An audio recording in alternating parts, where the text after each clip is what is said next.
Mayor Pro Tem Brightigam Here. and Mayor Kloppenstein. Here. We will now move into invocation and Pledge of Allegiance. Our invocation this evening will be led by Assistant City Manager Matt West, and if our Mayor Pro Tem George Brightigam could lead us in the Pledge of Allegiance, please.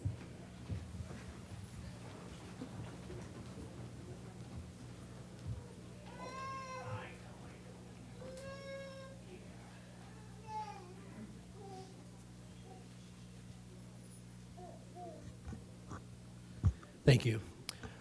Please prepare yourself according to your faith. Dear Lord, as we gather for this evening's meeting, let us come together with a shared sense of purpose and a commitment to serve our community well.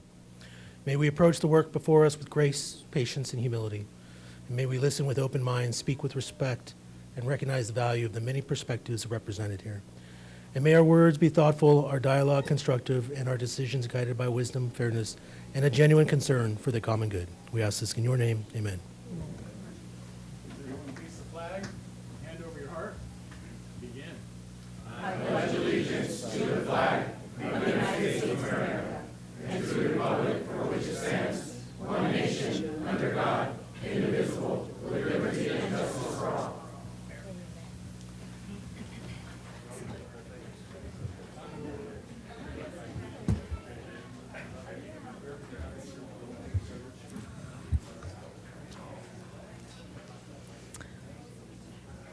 Okay, before presentation number one, I'd like to pull consent item number 5, if I could get a motion. Moved.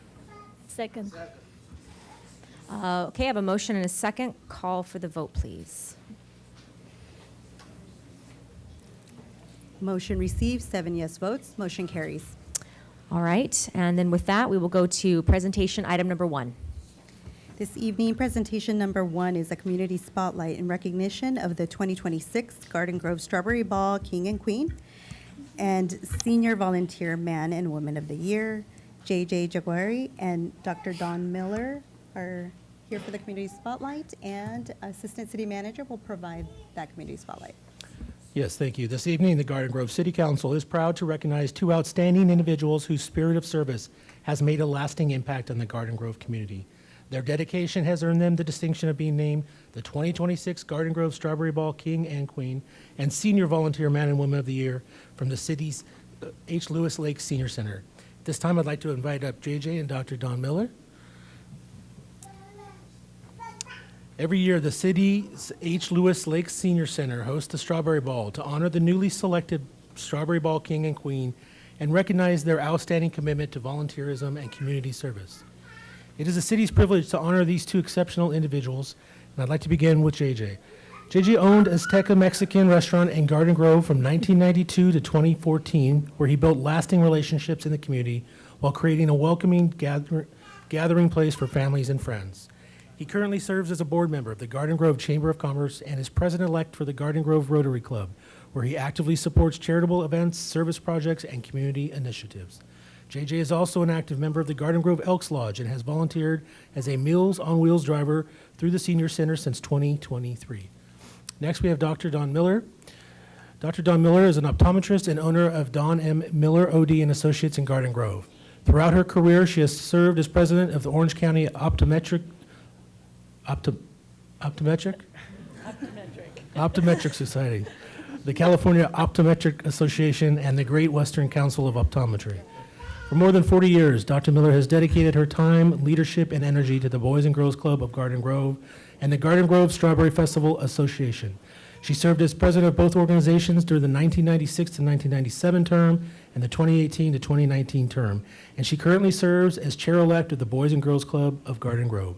Dr. Miller was also recognized as the California Optometrist of the Year in 2015 and was named the Garden Grove Chamber of Commerce Woman of the Year in 2019.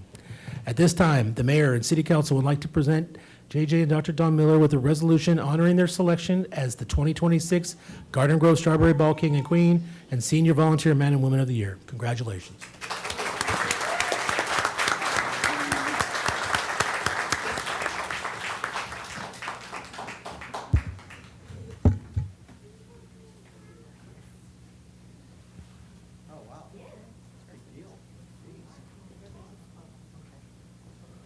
You guys gotta come in here. In the horseshoe.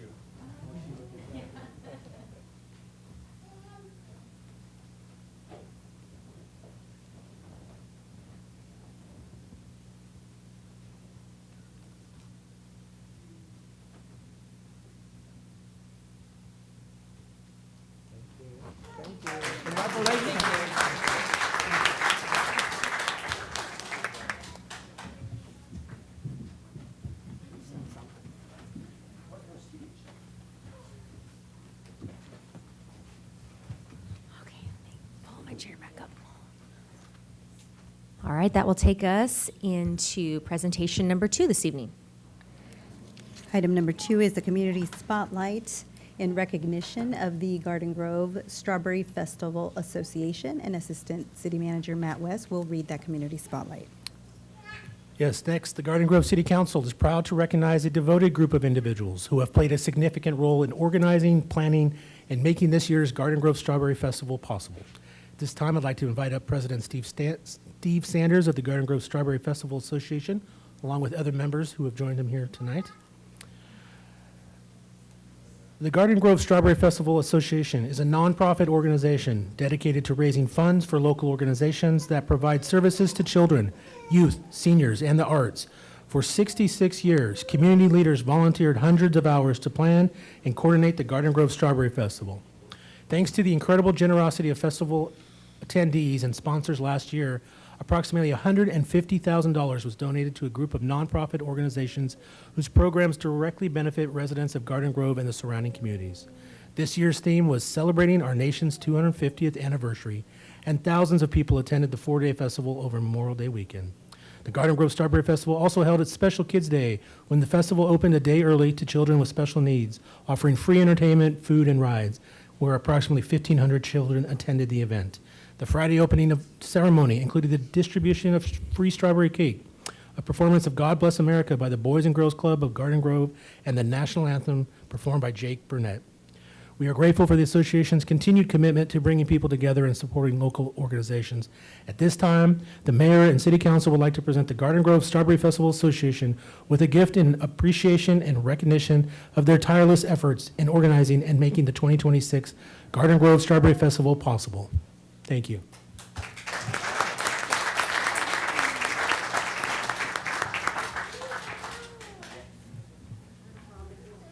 Thank you. May I say something? Yes, of course. First, on behalf of the Strawberry Festival Association, I would like to thank the city manager, the assistant city manager, the police chief, the mayor, Councilman Bridingham, for staying in contact with us, and specifically me during the incident out at Western. You made it possible for us to continue with our tradition, 66 years in our community here. And without that communication, we would not have been able to do that. So we thank you for allowing us to continue to be part of the community.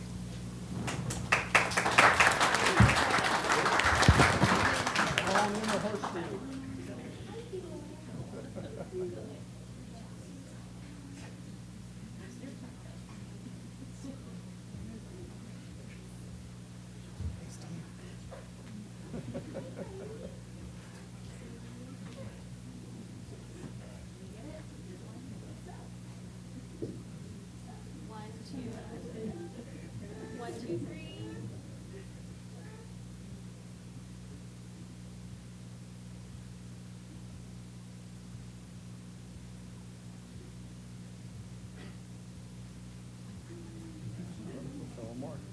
One, two,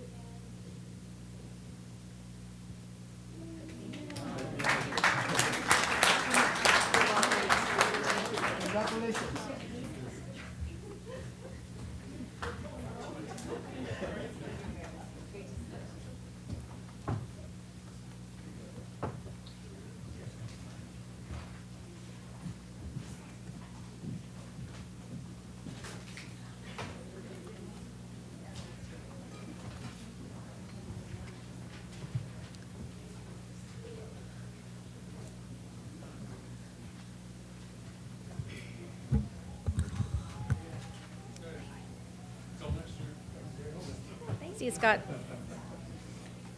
Okay.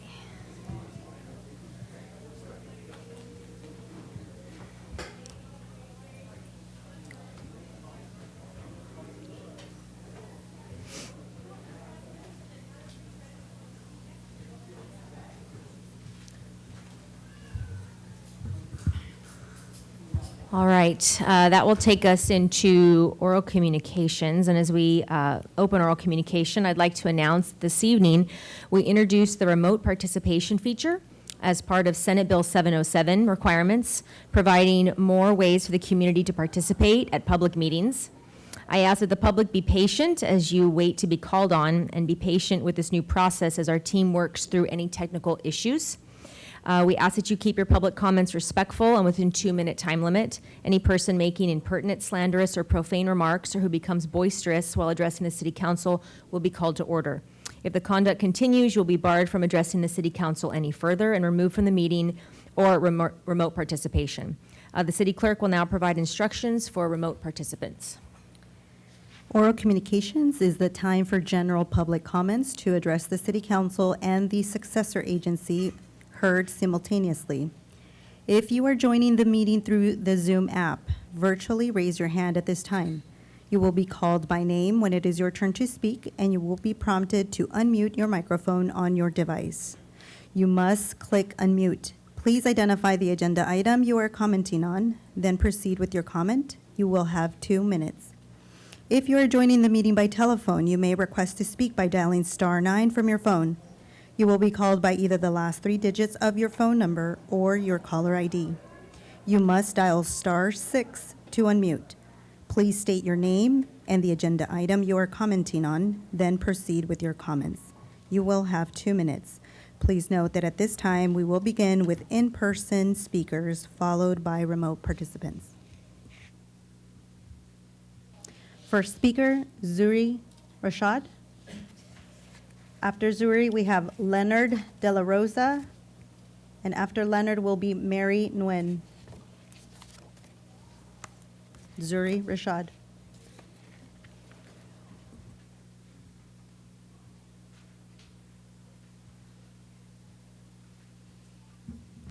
Hello, my name is Zuri Rashad. I am a PhD candidate in chemical and biomolecular engineering at UC Irvine.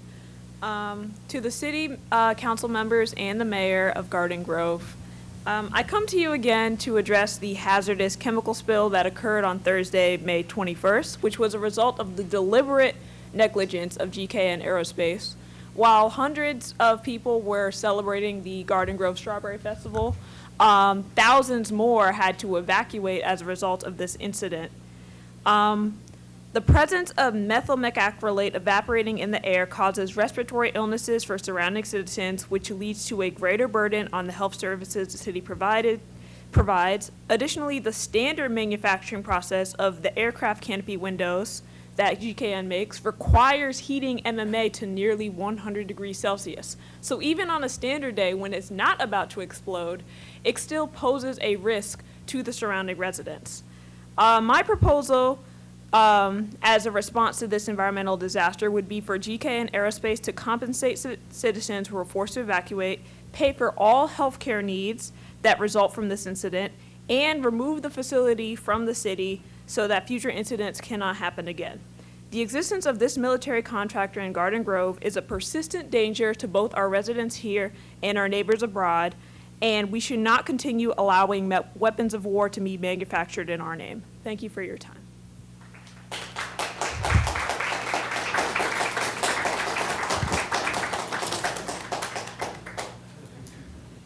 Good evening, Mayor, Council Member. My name is Leonard De La Rosa. I'm a representative with the Western States Regional Council of Carpenters. I represent members in the city of Garden Grove and surrounding areas in Orange County. I'm here regarding the on-call contract services contract that was awarded recently. Garden Grove residents deserve safe, accessible, and durable public infrastructure without unnecessary delays or expenses. The city has already completed a procurement process, and trained and workforce ready is prepared to begin delivering these improvements. Repeating the process would only consume additional public resources and delay the services, directly improving residents' safety, mobility, and quality of life. Our members are trained and provide high-quality craftsmanship and fair value to taxpayers, while earning wages that allow the working families to live in the community they build. We encourage the city to use the ready workforce available to move forward with the project improvements. Thank you.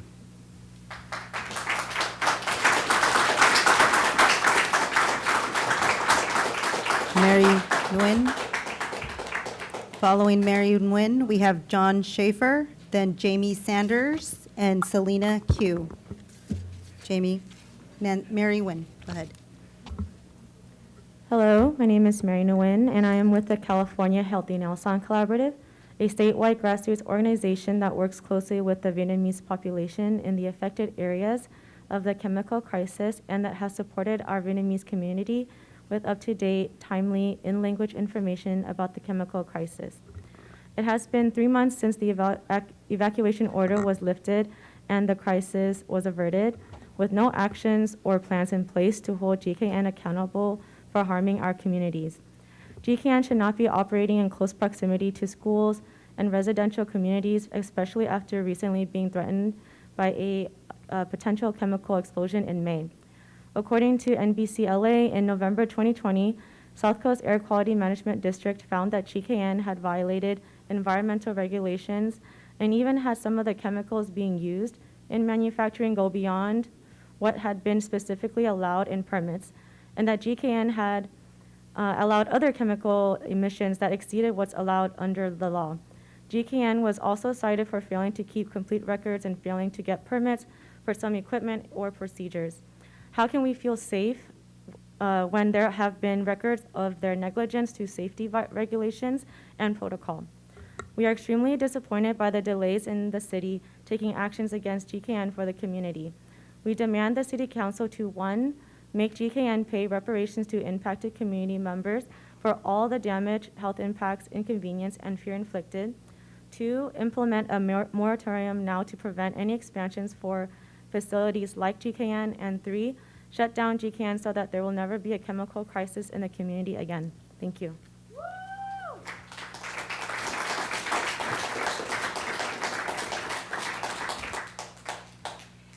As a creative, I have learned to give compliments before critiques, and while I support and agree with what has been said about GKN, I also want to thank you for the way you guys handled it. I felt safe, and it was resolved very quickly, so I appreciate that. Now a critique. I live near Walmart, kind of, on Gilbert and Chapman area, and there is a sewer drug gang that lives there that has been causing havoc in my neighborhood. I presented a couple weeks ago prior to the GKN apocalypse, and I asked for a sewer grate to be put over the drain.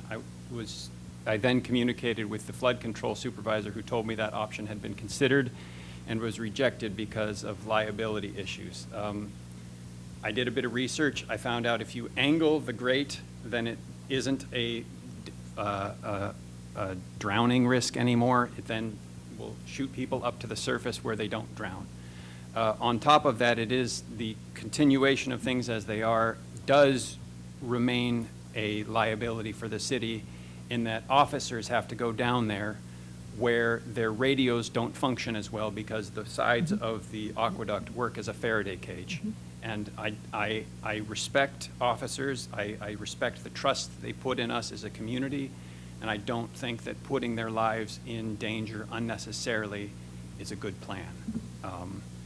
On top of that, while the GKN apocalypse was happening, the sewer drug gang rose up out of the sewer, broke into houses, and then disappeared before the police could find them again into the sewers. And the only way to stop that is to have grates where they live, preventing them from getting down there at all. And they'll relocate, but not in the sewers anymore. Thank you for the time. Thank you. Jamie Sanders.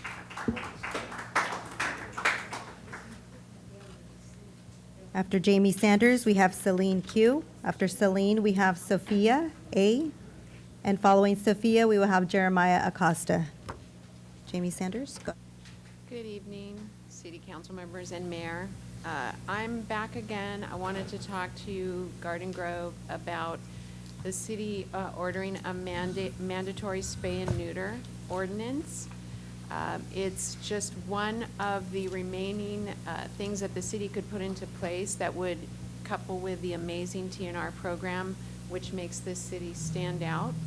At least 28 cities in the LA County is mandatory spay and neuter, and also many of the cities that surround Garden Grove are also mandatory spay and neuter. The shelter that we have in our city, Orange County Humane Society, struggles with so many animals, and right now adoptions are so low and don't take place very often. It's very difficult to adopt out adult dogs and cats. But right now, the puppies and kittens that are being handed out this month will be next year's shelter intake and ultimately euthanasia number. So I think that if we could go ahead and add that into the laws, we could then, your animal control officers could enforce it as needed. Plus, it would add to the revenue for the city because there's a lot of low-cost spay and neuter vet offices in the city that people could take their animals to. There's plenty of exemptions that most cities have, for example, working animals, senior pets, health conditions that could exempt it, but right now most cities require dogs and cats 4 or 6 months and older to be mandatory spay and neuter. So the cost alone to euthanize the animals in the city of Garden Grove, which that will be my next presentation for animals that get euthanized in our city, I really think we could save a lot of money on our tax dollars if we could mandate spay and neuter, notify our community that this is a law now and it's required, and then we could save animals. Thank you. Thank you.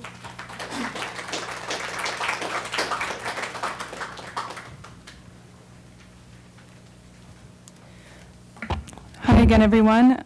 My name is Celine. I'm a member of the local Palestinian and Muslim community. It has been more than 2 months since the GKN chemical crisis, and our community still has not seen meaningful action from this city. Every week, we've been knocking on doors and talking with residents. People still have basic unanswered questions. What are the health impacts? How do we know if our families are actually safe? Who will compensate families and workers? And what is the city doing to make sure this never happens again? As we said before, the city has the power and the responsibility to act. You have the authority over land use, over zoning, and whether hazardous facilities are allowed to expand in our neighborhoods. What happened in May wasn't the first warning. The OC Register reported that in 2023, roughly 200 gallons of MMA overflowed at the same facility. That same year, GKN had a chemical fire. There have been inspections of documented leaks and hazardous material handling problems, and compliance issues have been documented for years. And despite all this, GKN was not only allowed to keep operating, but it has been allowed to expand. So when tens of thousands of people were evacuated this May, it didn't come out of nowhere. This is a documented pattern of environmental, workplace, and safety problems. A moratorium should have been implemented a long time ago. In LA, just this past week, after the Lineage Warehouse disaster, Mayor Karen Bass signed an emergency EO directing the city to stop rebuilding plans and called for a moratorium on similar facilities. So this is well within the city's power to do. What we need is a moratorium. Removing MMA from a few tanks does not make GKN safe. It's not the only hazardous chemical they use. We need a moratorium on existing, expanding, and new military manufacturing facilities. We need to stop GKN's expansion, and all the people that have elected you in this room have been demanding time and time again to shut down GKN, to stop the expansion, to implement a moratorium now, and you can make the choice if you're gonna respond to these people who have been showing up week after week at every city council meeting except the last 2 that were canceled, despite the fact that people have not yet received answers. So we are asking you to respond to our demands and tell us why this has been stalled for so long. We want a moratorium now. Sophia A.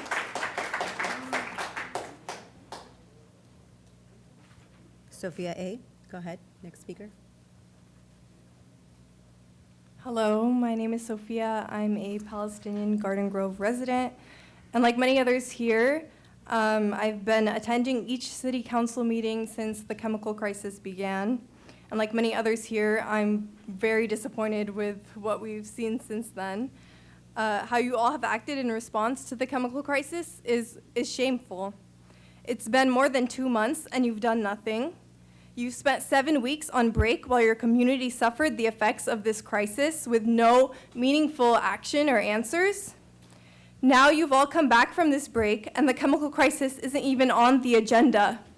It's a slap in the face to your constituents, and your constituents have started doing your job and are uncovering more and more alarming details of GKN's history of recklessness each day that you put this off. I love Garden Grove. I used to be proud to say that I'm from this city, but now I'm embarrassed. All of you, the city council, not only put my community here in Garden Grove in danger each and every day that you don't act, but you not acting on this also makes our city complicit in the genocide of the Palestinian people, of our community's people. We demand that today the city council brings forward an emergency ordinance to halt the expansion and permits of GKN and enact a buffer zone near residential neighborhoods for any new development of these types of facilities. Everyone in the room is demanding this, and everyone here knows that you all have the power to do this. And the way that you all react and respond to this and your stance on this is going to be remembered in November when you guys are up for re-elections. And we're not going to forget what each of and every one of your responses is for this for years to come. And this will be in the history books. Next speaker, Jeremiah Acosta. Jeremiah Acosta.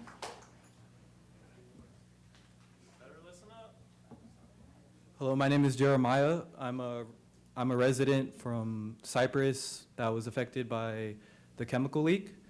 I stand before you, elected officials, elected by the people to serve the people, not a corporation that prioritizes profits over people, not a corporation that puts your constituents' lives at risk, not a corporation that is complicit in genocide and international war crimes, not a corporation that does this at the expense of your constituents with their tax dollars that could be reinvested into the community, back into the people.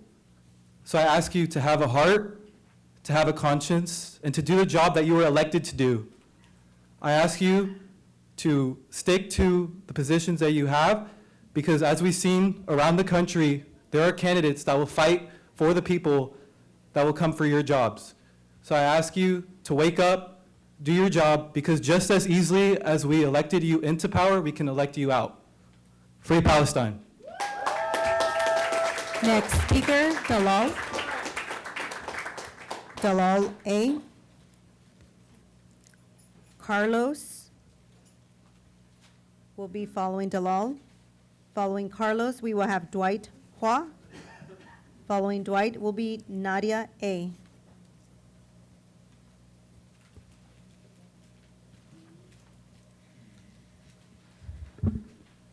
Hello, my name is Dalal, and I live in Buena Park, and I'm a part of the Palestinian community.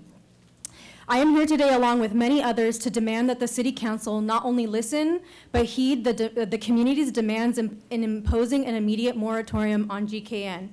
I honestly cannot even say I'm surprised that this issue isn't even on the agenda with the way you've been moving as City Council. This is shameful, and you should not be allowed to keep your seats while actively doing nothing to heed your constituents' demands. You need to remember who you are here to serve, the people, and yet you continue to cater to a company who has literally been a poison to your community. You should be just as outraged as we are. For months, the people have been demanding that something be done. The more that you drag your feet, the more that ours will stand firm. Time will not make us forget or forgive. You cannot sit on your hands and wait us out. It will not work. This company has a history of negligence and has proven time and time again that they prioritize profit over people. They not only put an immediate community in danger, but others across the globe. It is not a secret that GKN is not only guilty of a hazardous chemical spill, but also manufactures transparency canopies that go on top of the F-35 jets that Israel uses to drop bombs and commit genocide in Gaza. This should not be allowed to exist in our community, a community with families, children, elderly, hardworking individuals who should never have to worry about being evacuated from their homes, who shouldn't have to worry about how this will affect their health, affect their finances. Local businesses should never have to worry about losing money because of GKN's reckless acts. Because let me make this clear, a petty buyout is not how they are held accountable. We know that money is not reaching the majority of people who need it and do not account for local businesses also affected. GKN is not the only one who needs to be held accountable. We know what powers you have, and you also hold accountability to never allow this to happen ever again. We need an immediate moratorium now. Carlos.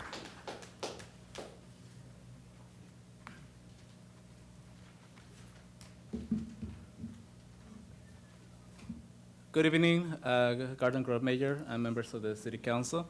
My name is Carlos Perea. I'm the Executive Director of the Harbor Institute for Immigrant and Economic Justice. I'm glad to see you all back at work again, as so are many of the residents that have been waiting to speak with you regarding the chemical incident that almost displaced 40,000 residents in your city and nearby cities. So I hope that you don't forget that the urgency at the moment that took place at that time was a serious concern. Now, many of the residents have been speaking to you over the last 2 months regarding the urgency for you to act, regarding the urgency for you to truly make GKN accountable.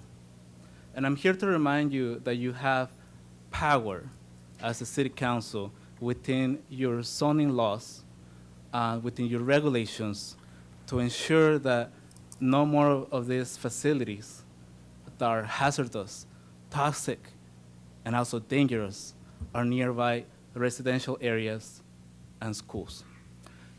Let me also remind you that the city got lucky. The tank cracked.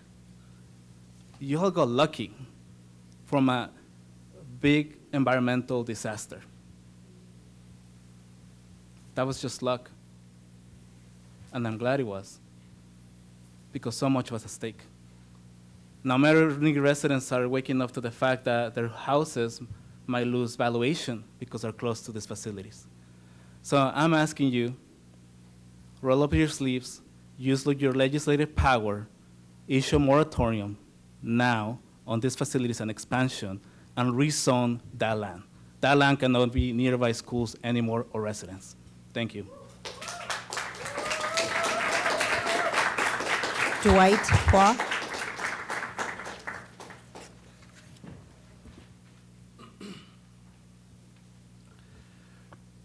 Good evening, City Council and Mayor Klopfenstein. My name is Dwight Hua. I'm a District 1 resident of Garden Grove who had to evacuate during the GKN chemical crisis, as well as the youth programs coordinator at Be It Rise. As an affected resident, I am disappointed and frustrated. First, why is there not a single agenda item tonight about GKN and the chemical crisis? In addition, the City Council has canceled both of its scheduled July meetings while our community continues to demand answers and bold action for this crisis.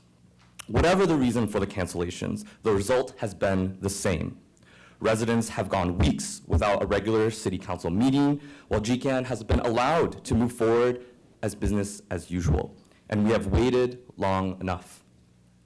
Garden Grove has shows no urgency, no initiative in addressing these concerns or similar catastrophes in the future. GKN and other military facilities are time bombs in Garden Grove, and there are bombs abroad displacing families here and across the globe. As a reminder, this crisis cannot be separated from what GKN is producing in Garden Grove. GKN Aerospace manufactures F-35 transparency canopies at this very facility and has announced plans to double this production by 2027. And the research shows that the expansion comes amid shortages of these canopies and increased demand from Lockheed Martin. And instead of asking whether the hazardous military production should be expanding next to our homes, the city continued to approve GKN's expansion, including permits issued just 2 days before the chemical crisis. The city needs to take bold action. The latest announcement of the compensation program is just an attempt to buy GKN Aerospace more time to stall actual accountability. And the City Council and the facility owners know that the residents want GKN out of Garden Grove. Stop throwing us crumbs. It isn't just MMM out, it's GKN out. Removing one chemical does not erase the history of the violation. There needs to be action now and pass a moratorium now. Thank you. Next speaker, Nadia A. Following Nadia, we will have Bilal. Following Bilal, we have Rema. And following Rema, we have Remo. Nadia A., go ahead. My name is Nadia, and I'm a resident of Buena Park and a member of the Palestinian community. It's been over 2 months since GKN's chemical disaster. Over 2 months, and the city has failed miserably to take action against GKN's reckless operations. It is no secret, we've told you time and time again at these meetings that GKN has a history of violations going back as far as the early 2010s. The city of Garden Grove even issued an expansion permit for GKN just days before this chemical crisis began. This chemical crisis, as you've heard many times before, has displaced thousands of your constituents. People lost wages, it impacted their health and well-being, and yet you are all here, sitting on your hands, and there is still no action taken. GKN is unfit to operate, period, not just in Garden Grove, period. It's not a matter of if another crisis will occur, it's a matter of when. The people of this community shouldn't have to wonder if their elected officials are gonna stand up and take action to defend their livelihood, to defend their well-being, their lost wages, their health, and all of that. GKN is a threat to our community and a threat to the people of the world. Manufacturing weapons components like the transparency canopies for F-35 fighter jets that Israel uses to bomb and kill people in Gaza, Iran, and Lebanon and across the region. Allowing GKN to operate here in Garden Grove makes you complicit in the genocide of the Palestinian people. This city council continues to prioritize profit over the people you were elected to serve. It's actually ridiculous. Your negligence is nothing more than disgusting and unacceptable. I've heard many of you say you want to hold GKN accountable, so do it. The city of Garden Grove must adopt an immediate moratorium on existing, expanding, and new military manufacturing facilities to never allow this to happen again. So long as you continue to serve the interests of war profiteers, we will continue to show up every single time you hold these meetings until our demands are met.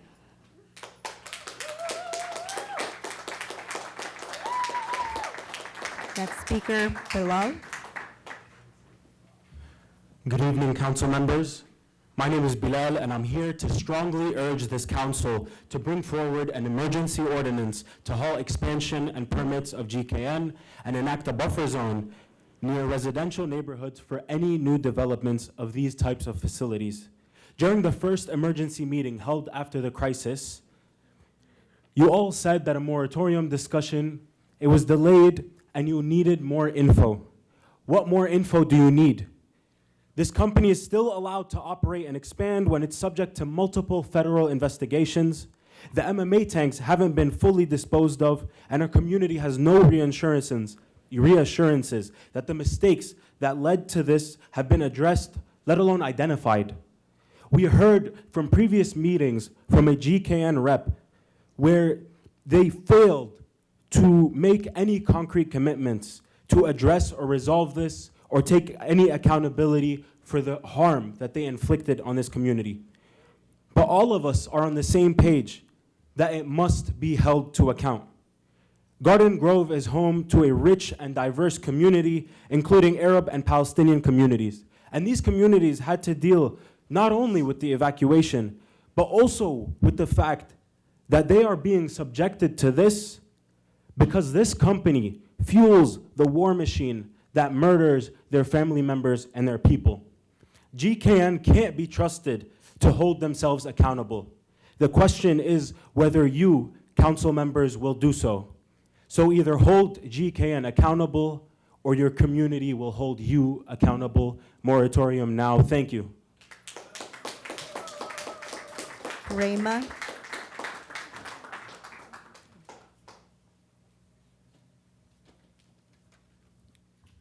Good evening, council members. My name is Rahma, and I'm a member of the Arab community here in Garden Grove. You may recognize my face along with some of the other community members in this room, since we have been attending nearly every single city council meeting that has happened since the GKN crisis started. And for over 10 weeks now, we've all been asking the council to do the same thing, to take action to hold GKN accountable.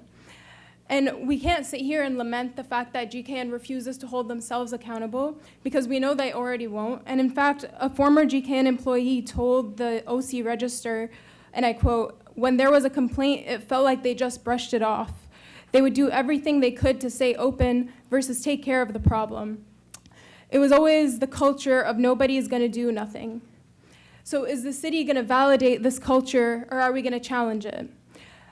We need real accountability, and yes, of course, this means compensating the residents, workers, and businesses that had to pay for this disaster and the evacuations and everything that ensued.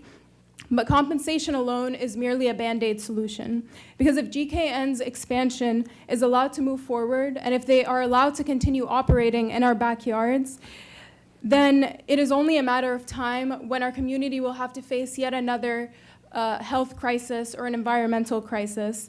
And this is not just a cynical speculation, but rather exactly what we should expect from a company that has such a long documented history of regulatory noncompliance and delayed ratification for various violations. And this risk, we can only presume, will continue to increase as they move forward with their expansion to double F-35 component production that is being used in war abroad. And so again, today, you have the responsibility and you have the power to stop this from happening. And we're all here today to ask you to do so. You have the power now, and so we ask you to use it to impose a moratorium, stop the expansion, and kick GKN out of our city. Thank you. Remo?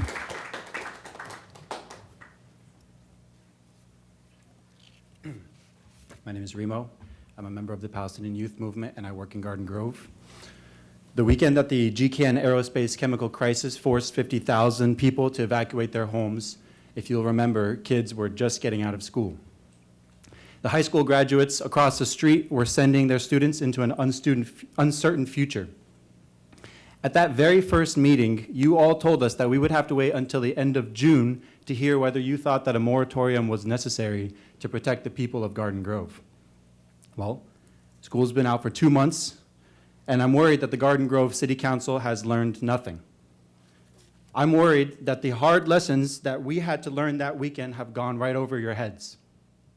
And in a few weeks from now, we're going to be sending Garden Grove students back to school right next to a ticking time bomb, just like nothing ever happened. And I feel like I'm going crazy. I thought that I was going to see a moratorium on the agenda today, like the city manager promised on the record back in May. And I'm disappointed to see that you no longer seem interested in taking basic action to protect the citizens of Garden Grove and to prevent another chemical disaster here. For your performance this summer, you were on the verge of getting a failing grade. A moratorium will get you a C. Rejecting GKN's ridiculous plans for expanding their explosive military chemical facility will bump that grade up to a B. But the only way to score an A is to grow a spine, stand up for your constituents, and kick GKN out of Garden Grove. As Sophia said, this moment is going down in Garden Grove history. And if you've studied the history of GKN's labor, environmental, and safety regulations, you would know that shutting them down is the only way forward. Council members, school is back in session. Let's see if you make it past November. Next speakers will be Dylan De Guzman. Following Dylan, we have Ray Regalado. And following Ray, we have Andres Rubio. Dylan?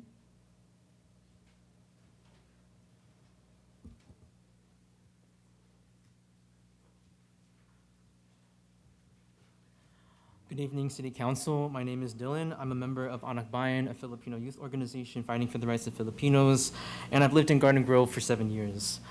Because the last 2 City Council meetings were canceled last minute, it has been 7 weeks that Garden Grove residents were denied the opportunity to share the impacts on our community. While the City Council was on summer recess, it was our community members, our organizations who went to neighborhoods to hear the stories of those affected.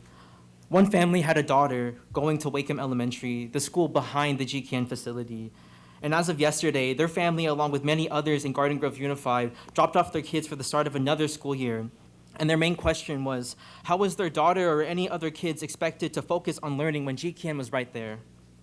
We met families at the mobile homes whose eyes and throats were burning, who were hacking and coughing with no updates on what were the long-term effects on their health. And we met families who lost thousands of dollars. And despite the mutual aid fund that ran out in 2 weeks and the current claims program for residents to file for compensation, they did not have any information on how they should ask for it. And they do not deserve to go down the rabbit hole of filling out forms and waiting indefinitely. What seems to be the trend is that despite returning to business as usual and operations resuming at GKN and the City Council not formally addressing the incident today on the agenda, so much of our community still do not feel safe. This crisis began almost 3 months ago. How much longer do we expect our community to wait? Garden Grove residents deserve a community that doesn't prioritize the interests of companies pursuing profit over people's safety. So in all this time, what needs to happen? As a Garden Grove resident, we still need full transparency on the impacts on our health and environment. We need to say no to these weapons manufacturers in our community and a moratorium to prevent the continued expansion of GKN so our community can actually feel safe. And really the bare minimum is to provide financial compensation to residents and accountability. And despite pinning the blame solely on GKN to provide these answers, it is still the responsibility of City Council to listen to your residents, to your constituents, and to raise their demands, just like when you pushed for $4 million from GKN to pay for the cleanup. So put people over profit, moratorium on Time's GKN up, now, please. make GKN pay. Thank you. Ray Delgado. Ray Delgado, go ahead. Hello, my name is Ray Regalado, and I am a community member here in Garden Grove. I live directly between several of the evacuation centers south of here. During the evacuations, I visited several of the centers, provided mutual aid to evacuees, and listened to story after story of how several of them came there with just a clothes on their back. First off, I want to state that expecting better communication and transparency from a city's elected officials during times of crisis, through post-crisis, and up until resolution isn't too much to ask. Honestly, where have you all been the last 6 weeks? Second, the impacts of GKN's negligence extends far beyond the residents of Garden Grove, as a greater community is impacted. This issue has taken quite a bit of my time. We are all connected. Everything is connected. And third, mind you, what the residents of Garden Grove experienced is only a small fraction of what displaced and annihilated families abroad experience as a result of the products GKN helps manufacture. Profiting off of war and genocide isn't just a normal business that benefits the community. It benefits no one, except for the few who transact and profit off of the killing and destabilizing families and destroying their homelands. And after they've sold their soul off for the dollar, even they do not benefit from the havoc and destruction they create or through the trauma they propagate. Look, I'm going to be very clear. As a community member here, I do not want companies operating in my backyard who profit off the annihilation, genocide, and displacement of people abroad. In West Asia, from Lebanon to Palestine and Iran to Southeast Asia and the Philippines to here or anywhere in the world. I do not want companies who manufacture weapons for war where I live, most especially a multi-billion-dollar British multinational corporation who contributes little, if anything, except extreme public safety hazards to the community of Garden Grove and beyond. This is garbage. The demands of the community stand. We want complete transparency of GKN's negligent operations. We want a moratorium for Sir, your time is GKN's up. expansions. We want a stronger response from the city that places the community above corporations. Sir, your time is up. We want GKN to face the community's concerns directly. Short of this, GKN is not welcome here. Your time is up, sir. You need to move away from the microphone. Next speaker, Andres Rubio.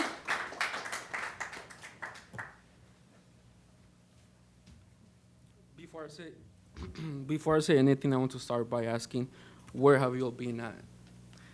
School started yesterday, and I just got out of school today, and I came directly after school today to come here to talk to you guys about how it's inhumane in every single way possible, how we were abandoned by our city officials, no information at all in the month of July.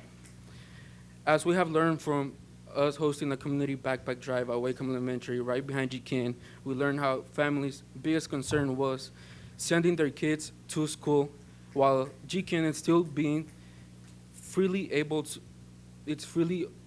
to operate in our city, in our backyard. I also want to add, to shut down GKN moratorium now, and I do not feel safe in any way possible going to school while fighter jets are being built in our backyards, while companies are able to put literally bombs in our backyards as well, and while fighter jets are being built to bomb children like me in Gaza. Also bringing up item 331 from the agenda, since there's no GKN item agenda, I will bring up item 331. Why should city staff be approved to go to a national conference when members of our community are struggling to pay rent and struggle living paycheck to paycheck? So it will be a shame if while our community struggles, its officials are taking a vacation. Another one, by the way. Thank you. And I also want to add, This is one of my homework that are given to me, and I'm a senior. And you may ask, why am I giving a color ward search while being a senior high school? And that's because we have a massive shortage of teachers in our schools. I'm taking 5 classes this year. 2 of them have a long-term sub because we have a big shortage of teachers. While the city is spending money building a new headquarters for the police, we are struggling without prices. Thank you. Next 3 speakers are Robin, 7, followed by Axel. Robin. Next speaker, Robin.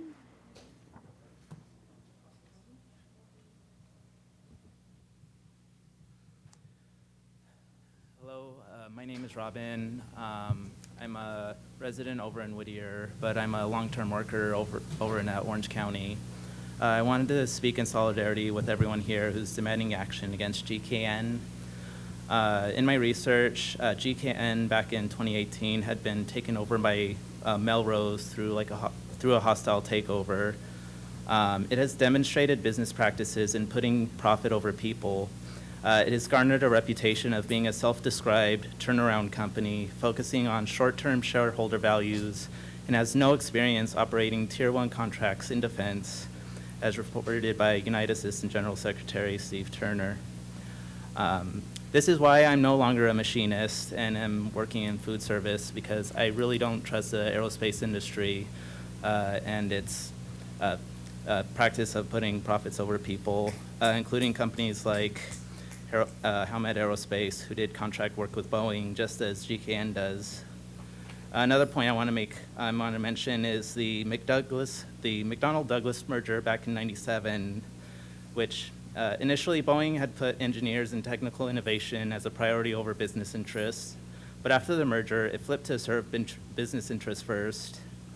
This was, as a result, the MCAS system was developed, which was responsible for the Lions Air flight crash in 2008 and the Ethiopian flight in 2008, which resulted in a nosedive and crash of these planes. Various issues came to light, which resulted in $20 billion in legal fees due to negligence and conspiracy. This is why I'm demanding the city of Garden Grove to adopt an immediate moratorium to reject GKN's expansion, because it's demonstrating a similar behavior of putting profits over people. Thank you. Thank you. Council, we're going to take a 5-minute break, and then we'll reconvene back to oral communication.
All right, if everyone could please take their seat, we're going to reconvene and head back into oral communication.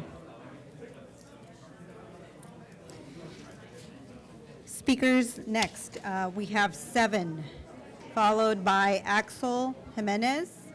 And following Axel Jimenez is Mohsen Ahmed. 7, go ahead.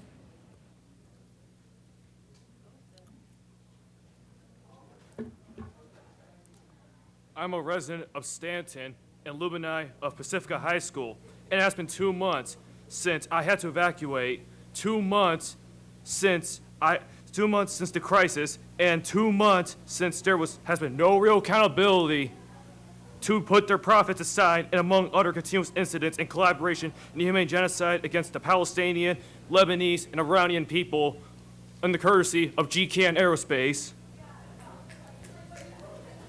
And this begs the question, is GKN Aerospace convincing you successfully to not implement the moratorium and give no satisfactory compensation to many impacted individuals and individuals abroad that's been impacted by GKN Aerospace, and that's an operation here that you guys allowed?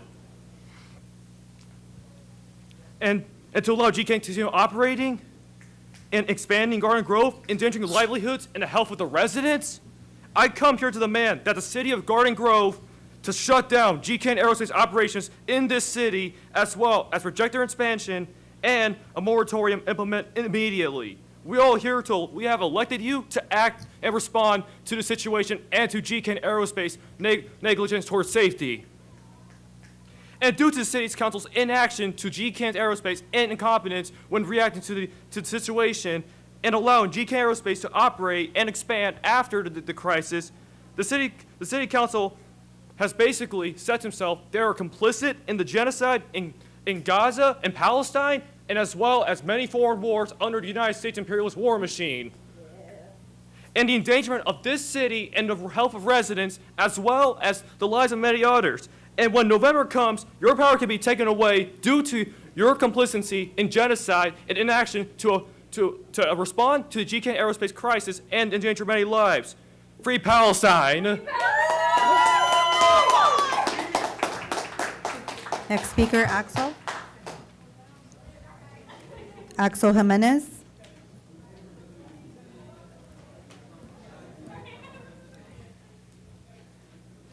Thank you, Mayor Klopfenstein and City Council for giving us the time to have this meeting. It has been 2 months since any type of action has been done for mitigating the incident of GKN, be it compensation, insurance help, anything, any type of action for people. And I'm disappointed, angry, but I don't want to waste my breath yelling. But the most sweetest and hardworking people I've met has come from Garden Grove. And it's a shame I'm hearing about this new reputation that Garden Grove has gotten from this incident. As my friend who came to visit his hometown, he lived abroad, but he came to visit his hometown of Garden Grove. We talked about the incident and everything, and he said to me, "Classic Garden Grove." And it really hit me because I know Garden Grove to be a city full of the most hardworking street people I know, of the Strawberry Festival, of one of the best Korean barbecue spots to go to here in Orange County. And hearing this new reputation of Garden Grove being something more sinister, more reckless, where it doesn't care about its people, where it doesn't care about anything but themselves and profit. So I urge you, City Council and Mayor, to pass a moratorium and take these places like GKN away from our families here in Garden Grove, from the sweet, hardworking people here at Garden Grove. Thank you. Our next 3 speakers, Mohsen Ahmed. Then we have Trina Armstrong and Peter Pham after Trina. All right, good evening, Mayor, City Council.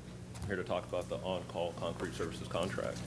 I'm not sure if you guys are aware, but the contract is set to be terminated, and we had 1 day on contract. 1 day on contract. I got union members ready to work, and we're here for whatever you guys need.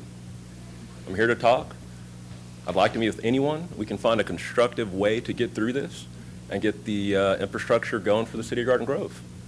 And thank you for the consideration, and I look forward to hearing from you guys. Trina Armstrong.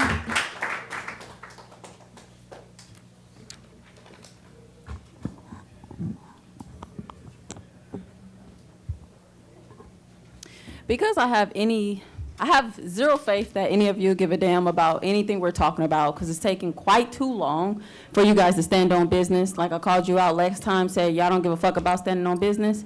I'm gonna take this opportunity to educate you all by reading you Assata Shakur in honor of Black August. So she starts with, I have declared war on the rich who prosper on the poverty, the politicians who lie to us with smiling faces, and all the mindless, heartless robots who protect them and their property. And just in case the police don't know, she was talking about y'all. So, the rulers of this country have always considered their property to be more important than the lives of the people. They call us thieves, yet it is not us who rip off billions of dollars every year through tax evasion. I wonder who we could say that, that's our president, right? So where's the justice? What kind of justice is this? Where the poor go to prison and the rich go free. All we have to do is look and check at who controls the government and who are the victims of the control. 1% of the people in this country control the 70% of the wealth. And that 1% are the head of large corporations. They control policies of the news media, and they determine what you and I hear on the radio. Those same big corporations make huge. They get tax-free profits, taxes, all while taxes for the everyday working person skyrockets. While politicians take free trips around the world, those same politicians cut back food stamps for the poor. While politicians increase their salaries, millions of the people are being laid off. So she ends with, I have read the Declaration of Independence and I have great admiration for this statement.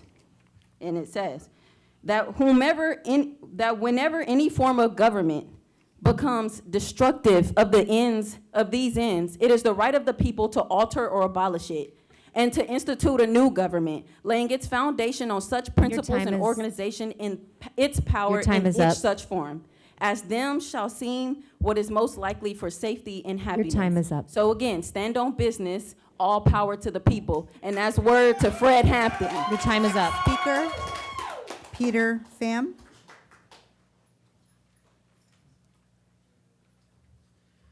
All right, good evening. It's been, well, over 2 months since we had the GKN accident in Garden Grove, displaced tens of thousands of people, threatened lives, and altered livelihoods, right? In 2 months, over 2 months. And what have we seen from you guys? About nothing, right? So let me ask you a question. You guys really care about the people of Garden Grove, right? You care about us, people who elected you guys, right? You just really care about the residents of Garden Grove, tens of thousands of people, many of whom were displaced, many more, no people who were displaced. Now, why hasn't there been anything done over the past more than 2 months? Nothing has been done. And at the same time, we have GKN continuing to operate, wanting to expand right now, yet you guys are willing to allow GKN to continue to operate and expand, placing profits over the lives and livelihoods of tens of thousands of people. In about 3 months' time, less than 3 months' time, there is an election coming up. And you guys can change our opinions, although to be fair, it's been long overdue, but you guys still have time. But you guys got to do something about it. You guys have two options. Either do something about it, hold GKN accountable, kick them out of Garden Grove, or you can pretend to do nothing. You pretend to do nothing. In November, we will do something, and someone else will be taking your jobs. Thank you.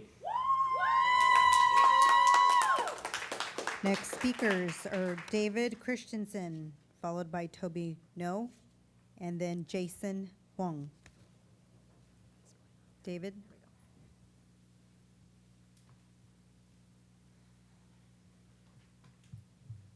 You have David Christensen? Toby No? Jason Wong?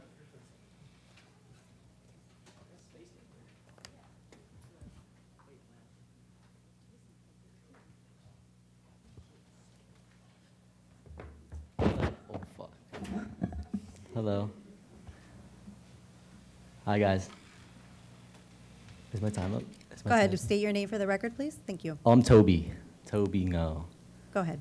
Yeah, awesome. Hi, City Council. Thank you again for allowing me the opportunity to speak.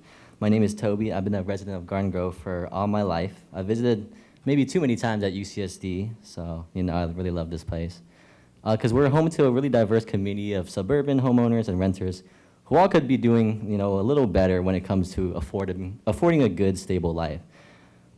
Big picture here in the U.S., across the U.S., people also have been getting a worse and worse taste in their mouth when it comes to the war industry and how much money we spend there.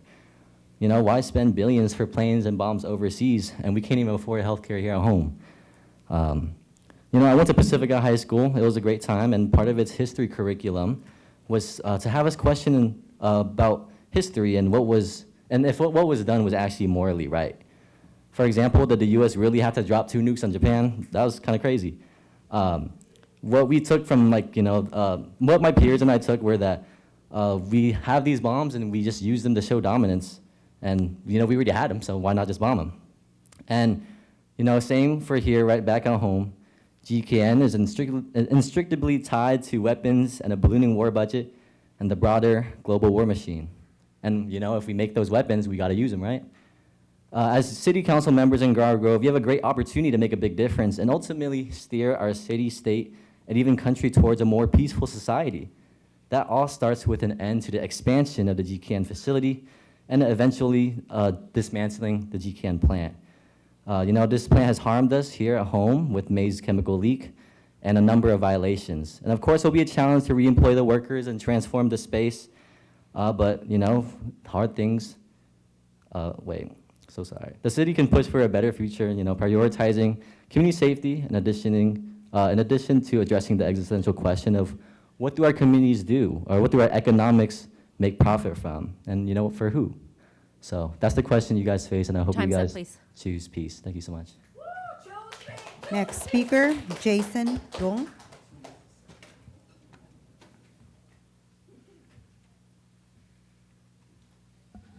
Oh, okay. Good evening, council member. My name is Jason. I'm here on our community members, and I'm with my Sunrise OC friends. And I'm here to demand City Council enact an emergency ordinance that will halt all GKA permits and establish a residential buffer zone for future hazardous facilities. So for 2 months, we've been watching you let GKN run loose, like chickens, while listening to your mute about abstract accountability for the mess they made. You all might move on, be safe from the GKN hazard zone, but we are not. Over 50,000 people have to evacuate, wasting all their money on buying hotels, trying to buy food somewhere just so they can pass by without knowing what's gonna happen. So people are still suffering from financial and emotional from all GKN. So we are so tired of waiting all this delay, 2 months, 3 months, or maybe even a year. You all admitted that this should not have happened, so where's all the passion to try to stop this? You saw off when you represent us, when you all sit all here. So who do you represent now? What all the passion, is it GKN or just people in the elites? So having to beg you to pursue justice and implement a correct framework for this chemical catastrophe that nearly tore apart all communities and not profoundly undignified. It's quite ridiculous. So right now, I urge you to do your job by heeding this overwhelming outcry and protecting us from further harm. Bring forward an emergency ordinance now to halt GKN expansion or even just end GKN overall. And enact a buffer zone around the adjacent area and schools to keep hazards of disease away from us. And just destroy a GKN maybe. Thank you. Daniel Christensen. Following Daniel, we have Dylan, then Kevin Diaz, and Jose Roman. Daniel? Dylan? Kevin Diaz? Oh, do we have Dylan?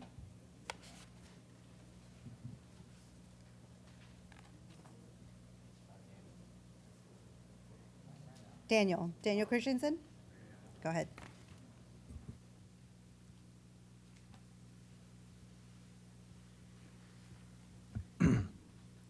Hello, I'm Daniel Christensen. I'm from Garden Grove, District 1, and I've lived here for most of my life. When I was 13, I learned to play tennis at the Chapman Courts, just a couple of blocks away from GKN. When I was 15, I went to Pacifica High School, which is known by national news for being famously racist, but I somehow managed to still have pride for my school and the community surrounding it, especially towards the faculty that were pivotal in me growing up. I used to work at Rodeo 39, which is also adjacent to the GKN facility.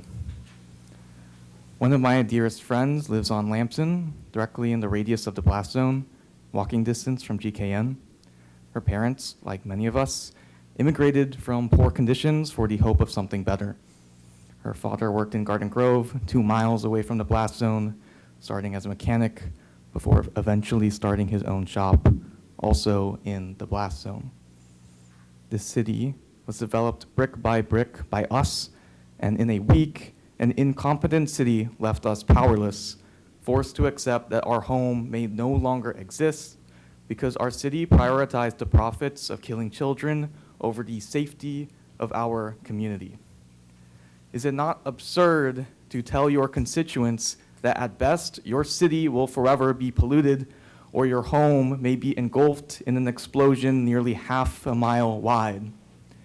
You have any shame in using the word blast zone without any certainty in what is going to happen next for the 50,000 constituents that were potentially going to be affected. The fact that nothing worse has happened is not a display of competency from the city, but of simple luck. Are we going to keep waiting until Garden Grove will no longer be remembered as a city with rich working culture, but as a national tragedy? Next speaker, Dylan, followed by Kevin Diaz. Good evening, Council. I'm Dylan.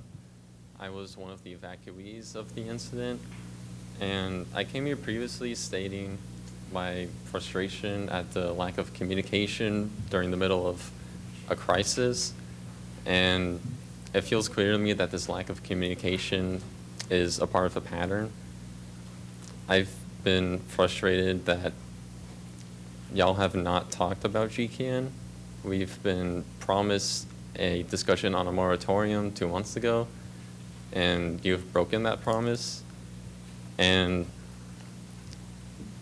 I just feel that y'all want to forget it, that this incident happened because we got lucky with a chemical tank leak or a crack in the tank. And this kind of incident can happen again. And a company like GKN that profits off of genocide shouldn't be rewarded with an expansion. And we should instead have the moratorium that we were promised to at least have a discussion on. Thank you. Next speaker, Kevin Diaz.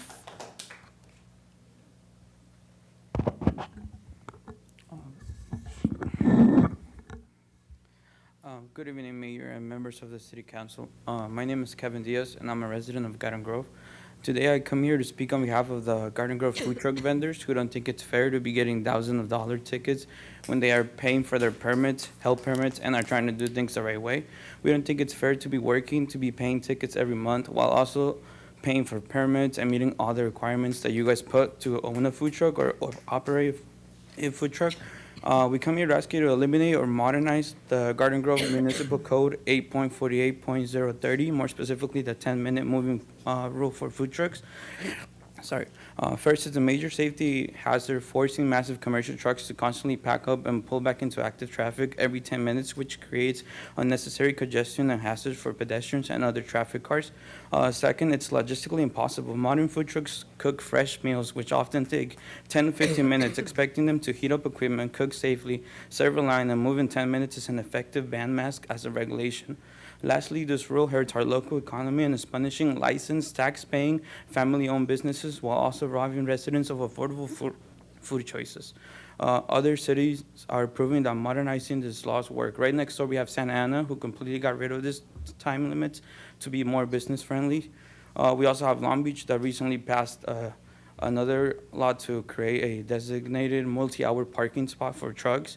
With all the evidence, we can agree that this law is a little ridiculous because it just doesn't fit modern food culture anymore. Garden Grove should do the same. I urge the council to review the obsolete code and replace the 10-minute limit with a realistic multi-hour framework instead of just handing out tickets while still collecting money from permit renewals. Thank you for your time. Jose Roman. Jose Roman. Next, we'll have Siddharth, followed by Cecilia, and then Aurora.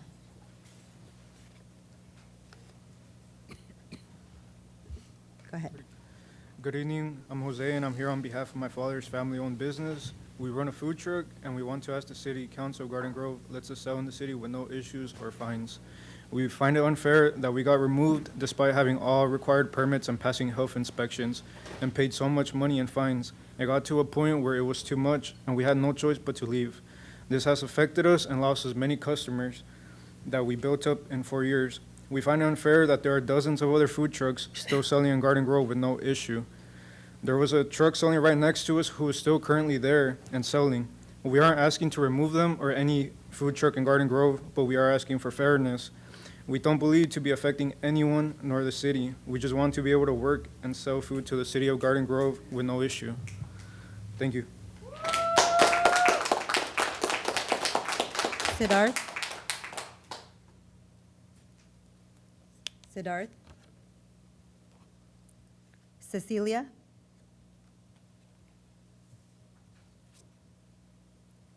Aurora.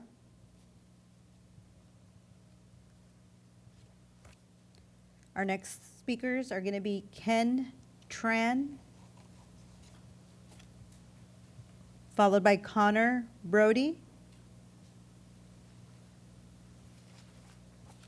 then Rashad.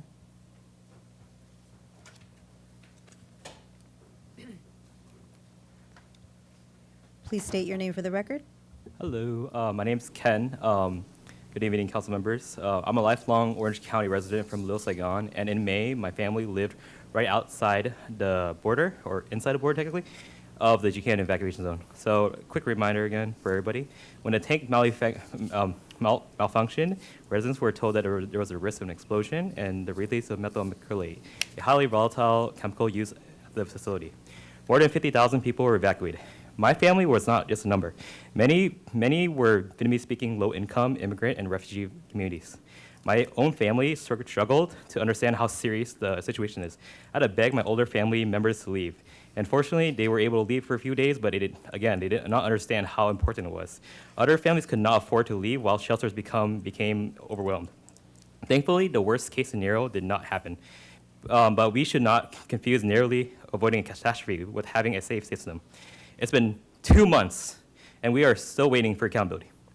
Yesterday, GCAN announced that it's assessing potential claims program for people who suffered losses during the evacuation. Compensation is important, but potential claim programs is not accountability. Residents deserve answers about what happened and what will be done to prevent it from happening again. GKN also has a history of environmental and workplace violations, yet the city has continued allowing this facility to operate and expand. So I asked the city council, why are we waiting for GKN to hold itself accountable? And why should we wait for Sacramento when Garden Grove has the power to act? You control land use and zoning. Halt GKN's expansion and permits and establish a buffer zone between hazardous industrial facilities, homes, and schools. We have already waited for 2 months.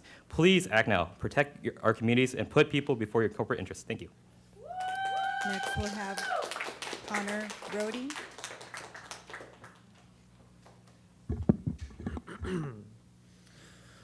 You know, I think it's really clear that you guys are not listening to the people. I don't know how many meetings it takes for you guys to listen, and it's absurd this was pushed back and is not even on the agenda about GKN. I think it's clear that this, with what everyone has been saying, the information is out there and the accountability is absolutely required. It is not okay to keep pushing this back. And for all of you, I'm sure most of you are sold out already, but for those of you who that are not sold out, I understand accountability is a difficult thing, and sometimes you have to go outside of your comfort zone to push for accountability, but it has to be done. And like many others have said, your elections are coming up. So each and every one of you who does not stand for bringing justice to GKN is gone. You're gone. You're not going to be on the council. And I urge all of the people in Garden Grove, those looking to run for office, please stand up. All people stand up, join the GKN Out campaign. Stand up, run against these council members that are not standing on business. They're not holding GKN accountable, and they're not holding each other accountable. So I urge people, stand up. I'm part of the Orange County Green Party, and we would be more than happy to help people run against you guys that are not doing what is necessary for the people. It's baffling that this is not being addressed. Like, how do you think it's okay to not be prioritizing this? It's not okay. So do better or you're getting out of here. Next speaker, Rashad.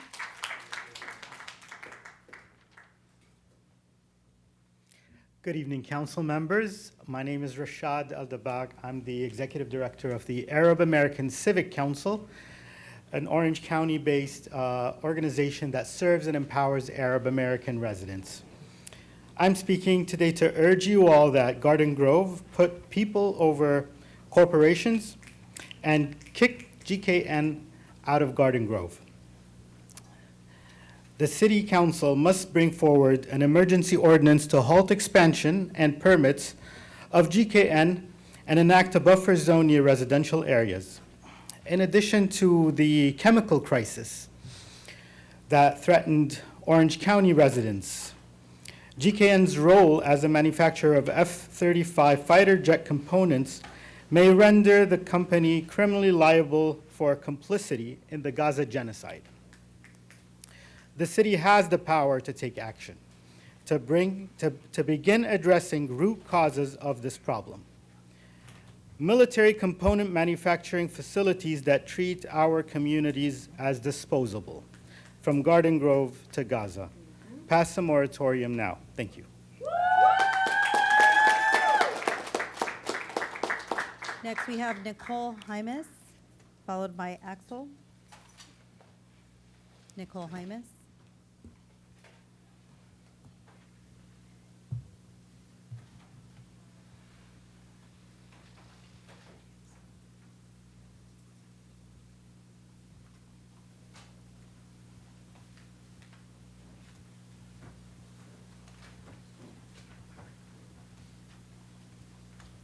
Next speaker is going to be Nicole Hymas, followed by Axel.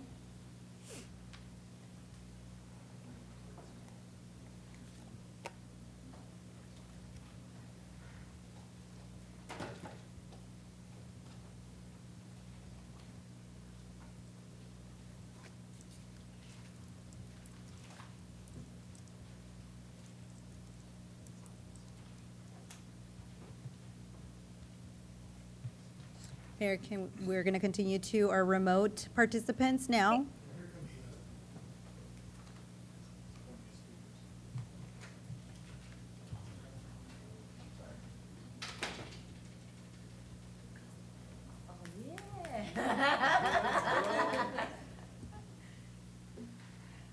Wasn't expecting that. Oh, there's no timer today? Yeah, you have to state your name and then they'll put the timer on. Okay, my name's Nicole. Didn't realize that was a requirement. Okay, well, hello, tyrants. Just wanted to kind of start this out since you did lower our time from 3 minutes to 2 minutes. And I did see that post, that GKN made, but you guys had an entire month off. An entire month. And in that time, there really hasn't been any update about GKN organically from any of you. So it's not so much that GKN has to make all these, I guess, reparations, but part of it, how do you not know what is inside your own city? I mean, some of you have been sitting here for a while, from councilwoman to mayor. How do you guys not know what's in your city, and how do you not have a plan? So although you want GKN, as they should, make everything correct, but also on your end, you guys should come out and say, this is what we learned, this is what we're doing differently. These are the changes that we've made, and that hasn't come out anywhere at all. So it's kind of like you guys don't know anything. You haven't learned anything at all, which is a shame. That's kind of like your purpose. You literally sent people in here for a chemical, and it's like, it's your life, it's not mine, So it was rather irresponsible. So going forward, what type of safety checks are you guys going to make sure? What other chemicals do you have a plan for? If you don't, at least say so. Just be like, I don't know what I'm fucking doing. At least just say it and be honest and be transparent for once. Thank you. We will now start with our remote participants. Jeff Clace, go ahead. You have 2 minutes. Good evening again, Mayor and members of City Council. This is Jeff from the IT department again. We wanted to check the audio one last time before we moved into remote oral communications to make sure everything's working okay. So hopefully you can still hear me okay? Yes, we can confirm we can hear you. Thank you. That is great. Thank you again and have a good night. Next participant, William Zilla. You have 2 minutes. Go ahead.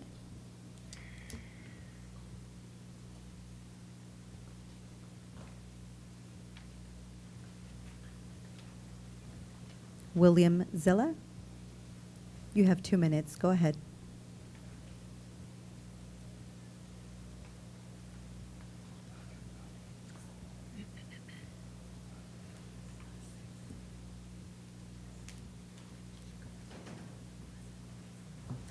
William Zilla, it is your turn for your public comment. Go ahead. Can you hear me now? We can hear you. Thank you. Go ahead. You have 2 minutes. About that. Thank you, Mayor, council members, and city staff. My name is William Zilla, resident of Garden Grove, Council District 1 for 25 years. You guys have just heard a lot of comments about GKN, and unfortunately, a lot of my comments have to deal with GKN, but I'm going to focus on one word tonight, and it's accountability.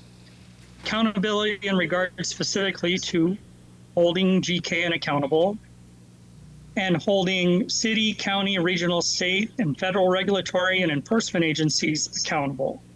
And then ask you a question, how does the city plan to move forward in ensuring accountability or maintaining regular, clear communication to residents? So the proposed process that was exposed last night or posted last night by GKN, whether initiated by the city or both or by the city itself, is a good start, but it's only a starting point. Accountability. How do you plan on holding them accountable? as responsible corporate citizens to the community. It doesn't mean shutting them down, and I know that's unpopular to say with the crowd that you just saw, but a lot of them don't understand the takings clause in city government. If we shut them down, it's going to cost the city hundreds of millions of dollars, and it will cause us to go bankrupt. So, how do we go ahead and address accountability with GKN? Ensuring the tanks are repaired and replaced in a manner that ensures safety of our community over corporate profits.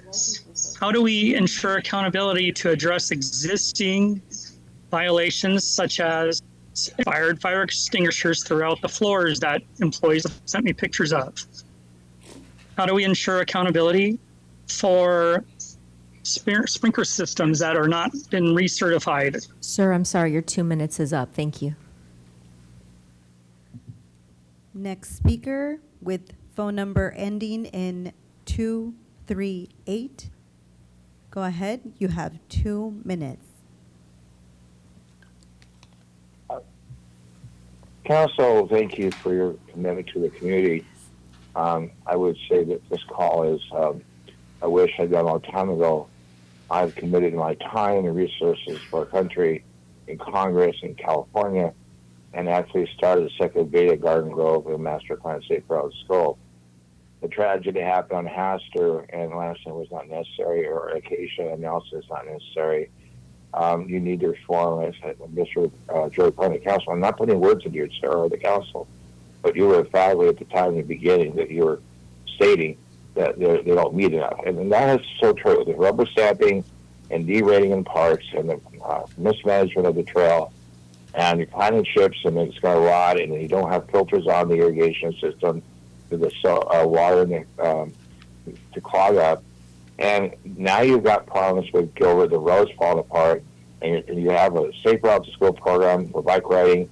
It's not happening. You need lighting. You need to realize that they need no parking, and your commission is not doing its job, or the engineers, quite frankly. And your safe routes to school in terms of the Garden Grove, they don't have a plan anymore. They don't have e-bike safety, which is America's. They don't want it on the agenda. For my civil rights in 21, they took it away because I cannot go. They made sure that I could not speak in writing to the public comment period. We have a lot of silos, and what's going to happen, and I have the background experience, is that you're going to end up having a financial problem in the budget because you don't have a building of progressive planning urban density. And the statement by your administration that Be Well knows, they do not know. And there needs to be a resolution to recognize it puts a burden on our community and law enforcement when we don't know what child this is. And I have a record in Congress that they do know because they understand what I said. I wish I could have my District 2 speak to you out of courtesy. Your time is up. Thank you. Yes, thank you. Mayor, that concludes our oral communications. Thank you very much. All right. At this time, we will move to written communications, and we have 2 this evening. Item 3. Item 3 is consideration of a written request from the Korean American Seniors Association of Orange County for co-sponsorship of the facility rental fees for use of the Community Meeting Center on October 2nd, 2026. And Director John Montanches is here to provide that report. Thank you very much. Good evening, Mayor and members of City Council. The item before you is a request to transmit a letter on behalf of the Korean American Seniors Association of Orange County, also known as CASA OC, seeking city co-sponsorship of facility rental fees for the use of the Community Meeting Center on October the 2nd, 2026. CASA OC is a 501c3 nonprofit organization that was established in Garden Grove in 1977. The organization has approximately 1,500 regular members and currently provides welfare, food, and educational services to approximately 3,000 seniors throughout Orange County. CASA OC is requesting City Council approval to co-sponsor the facility rental fees for the use of the Community Meeting Center's A and B room and the Constitution Room on October the 2nd, 2026, from 8 a.m. to 4 p.m. The event is expected to serve approximately 300 senior citizens, including members of the city's own H. Lewis Lake Senior Center, in celebration of Chuseok, which is known as Korean Thanksgiving Day. Staff has verified that CASA OC is in good standing with both the California Office of Attorney General and the Internal Revenue Services. The financial impact for the requested co-sponsorship is an in-kind contribution of $1,509 for the facility rental fees. Therefore, it is recommended that the City Council consider co-sponsorship requests from CASA OC for the facility rental fees associated with the use of the Community Meeting Center, rooms A and B room, and Constitution on October the 2nd, 2026. This concludes my presentation, and I'm happy to answer any questions. Thank you very much for the report. Colleagues, any questions or motion? Madam Mayor? Yes. Yeah, I get what they do. This would be specifically for like a food event where they, like a Thanksgiving type of event or something, or is this a separate thing? It's a celebration of the Korean Thanksgiving. They have some entertainment. They also do give away, they provide food, and they also give away food to some of the seniors. Cool. Well, I'll make the motion. I'll second it. Yeah.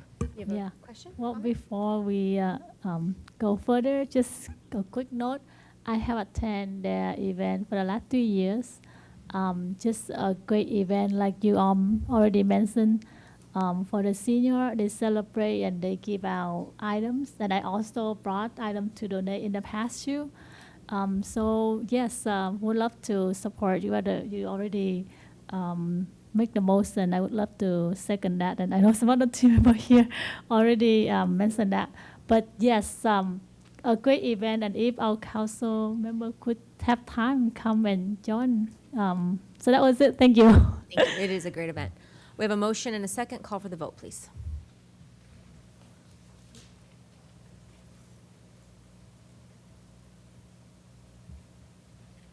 Mayor, I'm not registering a vote. It didn't come up. It didn't come up? Another screen came up over when I tried to vote, and it wouldn't let me, so.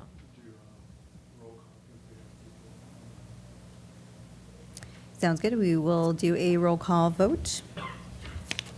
Councilmember Nguyen? Yes. Councilmember Tran? Yes. Councilmember Dovin? Aye.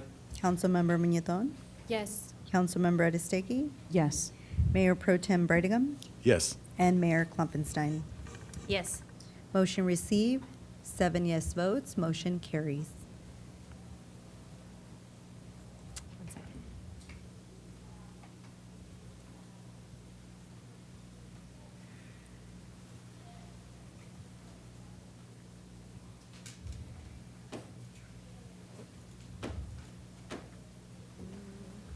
Oh, yeah, okay.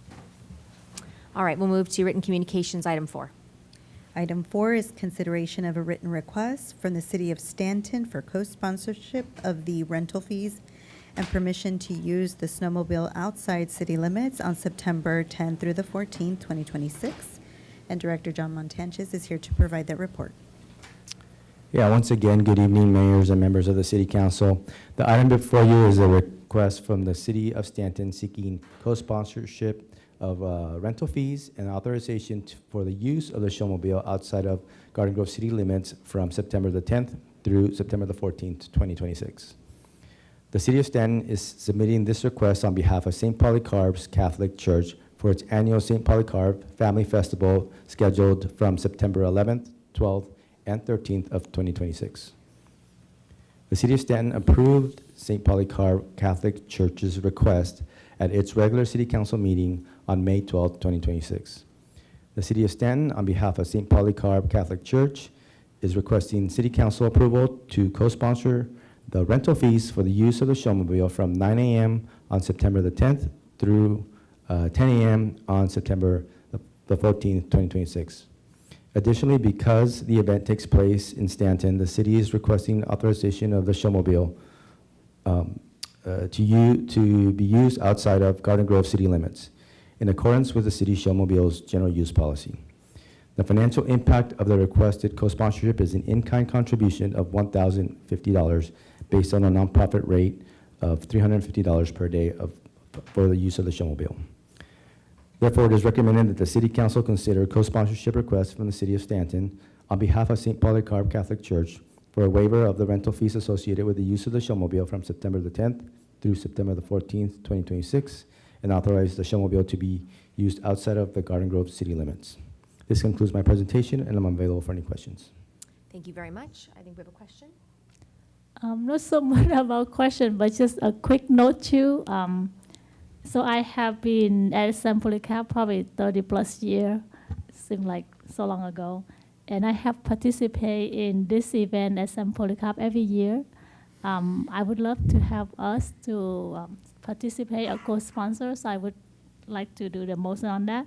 But at the same time, this event is for the public. And so hopefully a lot of you, if you never been at the event, come and join us. There will be food and entertainment. Our choir will be performing. The youth group going to be performing. So it's just a great time for family and friends to come over. So yeah, I would like to make the motion. Great, thank you. Yes. Yeah, David Shaver had reached out to me last year, I think it was, to get this agendized for last year, and you know, I'm glad it worked out. I'm assuming everything went smooth. Technically, it's outside of the city limits. It's like literally like right across the street from our city, and but that the vast majority of their parishioners at the church are from Garden Grove. So I'd like to second the motion, but I also have a question regarding the towing. Does Stanton pay for the towing to tow the showmobile over there, or is that included in our contribution? Yeah, no, St. Polycarp actually pays for the towing. Okay, so the church is actually Yeah. paying for the towing. That's actually probably a little more expensive than the showmobile rental, right? Yeah, it's, well, About the same. it's about $400 or so for the Okay. towing, yeah. Okay. And so with that, I'll make the second. All right, we have a motion and a second. Call for the vote, please.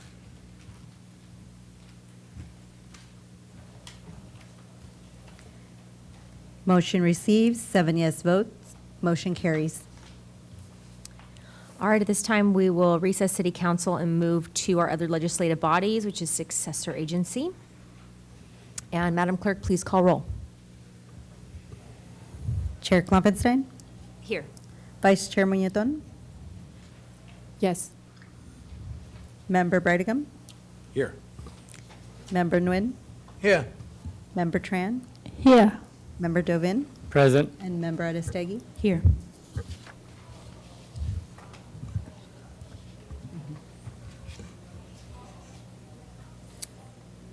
Consent? We're good? Yes. All right, we've already held oral communication, so that takes us into our consent items. We have one, which is receive and file minutes held on June 23rd. Move it. Okay, motion? Second. I have a motion and a second. Call for the vote, please.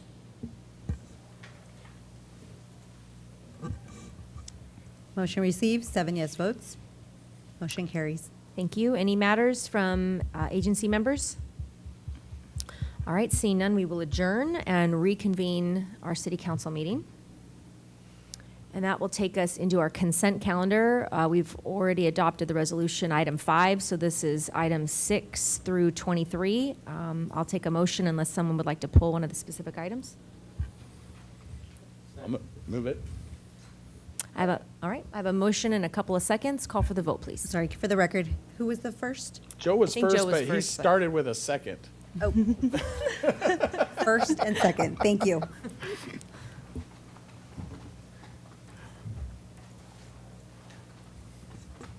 Just to be on the Motion- safe side. Motion received, 7 yes votes.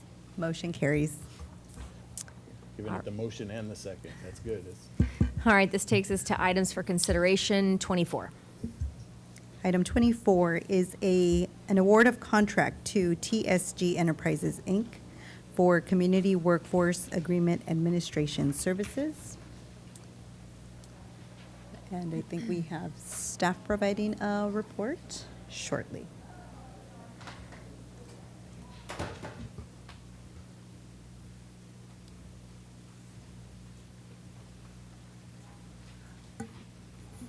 Good evening, Madam Mayor. The item before you relates to an award of contract to TSG Enterprises for CWA Administration Services.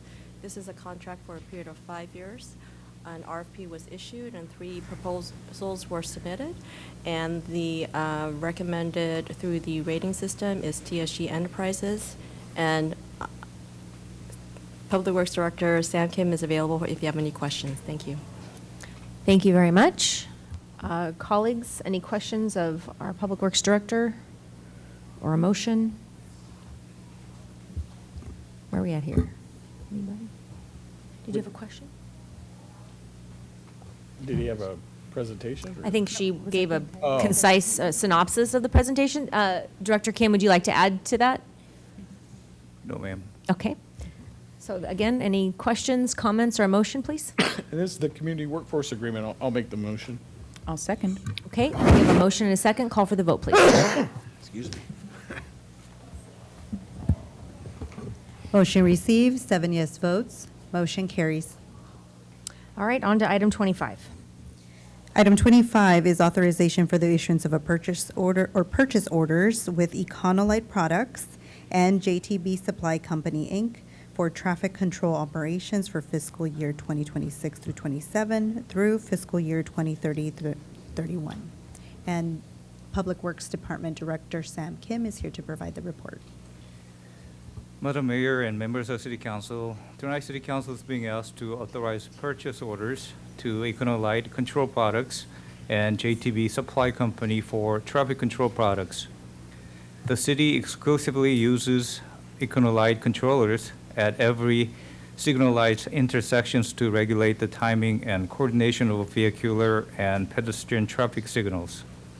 As the sole source provider for the city's traffic signal control system, Econolite is exempt from the formal bidding process pursuant to municipal code provisions. JTB Supply offers a broad inventory of traffic signal hardwares from 17 different manufacturers and consistently provides competitive pricing. Their location in the city of Orange allows city traffic engineering staff to retrieve emergency orders the same day.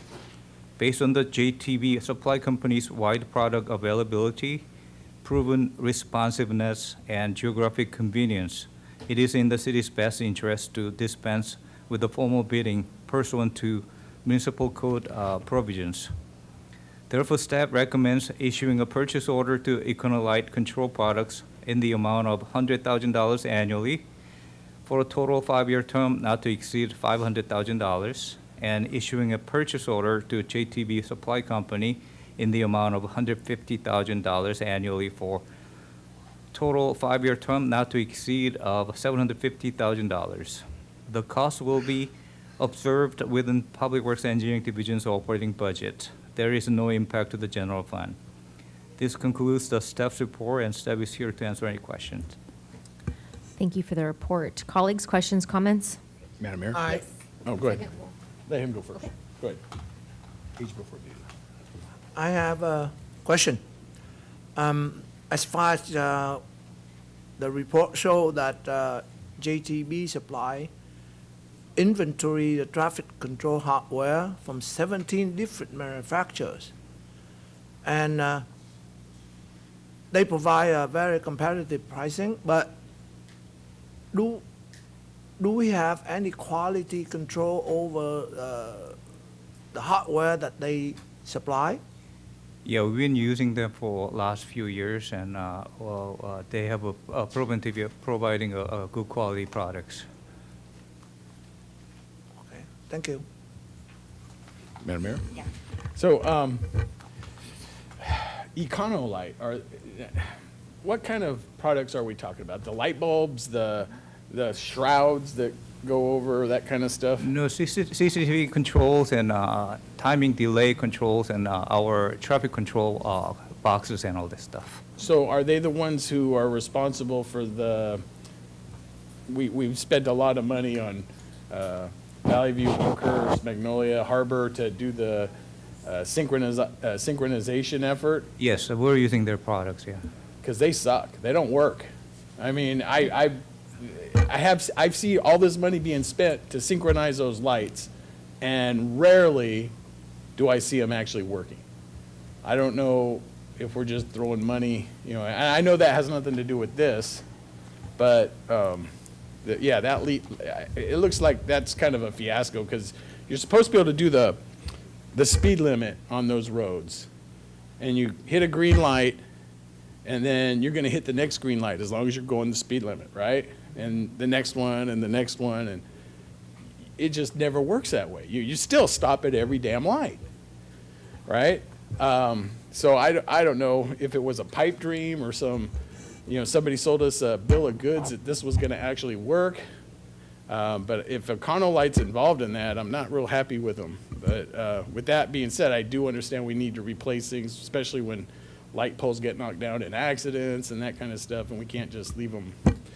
But I do think we need to start rethinking these synchronized lights. I think we're just throwing away money on these things.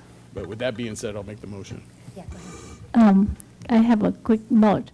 So I felt the same way like Mayor Pro Tem mentioned when I first joined the council. And that's why I asked several times about the synchronization project, especially the brokers and trash area. And just as an update, the issue was that we have traffic go north and south on brokers, and we have people get off the freeway, which is not controlled by us, but by Caltrans. And so, make a long story short, they did not work with our staff. I have to reach out to different assembly member, tree-tile office, and other people to get involved. And they were able, finally, they sit down with us. And now, after many months that our staff, traffic engineer work with them, they were able to make a progress.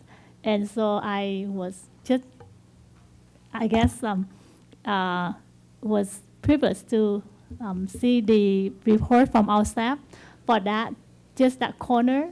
And I was able to see the progress and making better with, they give the report of different day, different time of the day, etc. So I was so happy about that because now you actually make, like, as a council member, we were able to make the direct impact to people's life and, things that we get frustrated with. So, yes, I could show you the result from that. But my question to you, Director, is that the people that make, because in here is the sole source, so I'm guessing that they're the one that make the same product that you use for that corner? Yes, they're the one who's providing the products, controllers.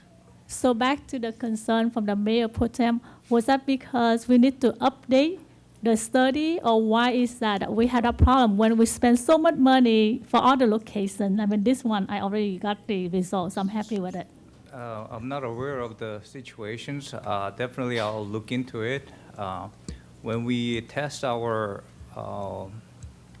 controllers around the Valley View, because we had some issues with the fire station for the lights and timing issues. So we test lights around that area, and everything was working fine. So definitely I'll looking into it. If there's any issues with the communication among jurisdictions or anything like that is happening in that Valley View. So I'll looking into it, sir. Well, thank you. And I'm glad you got your one intersection working, but it's supposed to be the whole length of the street of Brookhurst, not just one intersection. And same with Magnolia, same with Harbor, same with, so, I mean, I'm glad you got that one corner to work, but we spent a lot of money to do the whole street, and the whole street should be working. You should be able to drive and not have to stop at every light, and, but anyway, I digress. I made the motion. I second it. Hold on, I have another question, and then there's also an at the end here. Yeah, just a quick question and comment. And I know that this is a vote for the goods and products. It's supply.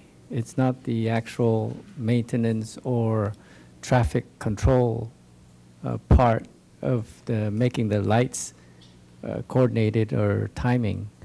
So we're just voting for the products, which you vouched that we've used them as suppliers before, and that they provide us reliable products. Yes, sir. It's just making these products work accordingly, and that may be coordinating with other jurisdictions, like you say, like Caltrans. So we're bringing up this issue so you can work with other jurisdictions and work on the timing with our traffic engineer, not so much the products, which seems to be reliable. Yes, sir. Yes, and George, by no means do I encourage you to LARP the Fast and the live action role play the Fast and the Furious to test the synchronization of lights on Valley View. Please don't do that. But definitely, as to what Councilmember Dovin mentioned, this is a hardware issue, not necessarily a software issue. So just to make sure the public understands that this is to make sure that we're addressing parts, not necessarily the actual the operations. We'll leave that to our coordination with folks in different agencies. My question to you, Sam, is with regards to these types of products, how frequently do we need to replace these types of products for our city at large? Well, it's hard to tell. If there's an accident damaging the controllers and cabinets of a control box, then it's rather frequent. But lifetime on each controller has a different lifespan. But I'm guessing at least we get 2-year warranty of it, and then at least 5-year lifespan out of it. Thank you so much, Sam. Any other questions or comments? Otherwise, I think we have a motion and a second. Call for the vote, please. Motion received, 7 yes votes, motion carries. All right, item 26. Item 26 is award of contract to Premier Property Preservation LLC for janitorial services at city parks, RFP number S-1393, and Public Works Director Sam Kim will provide the report.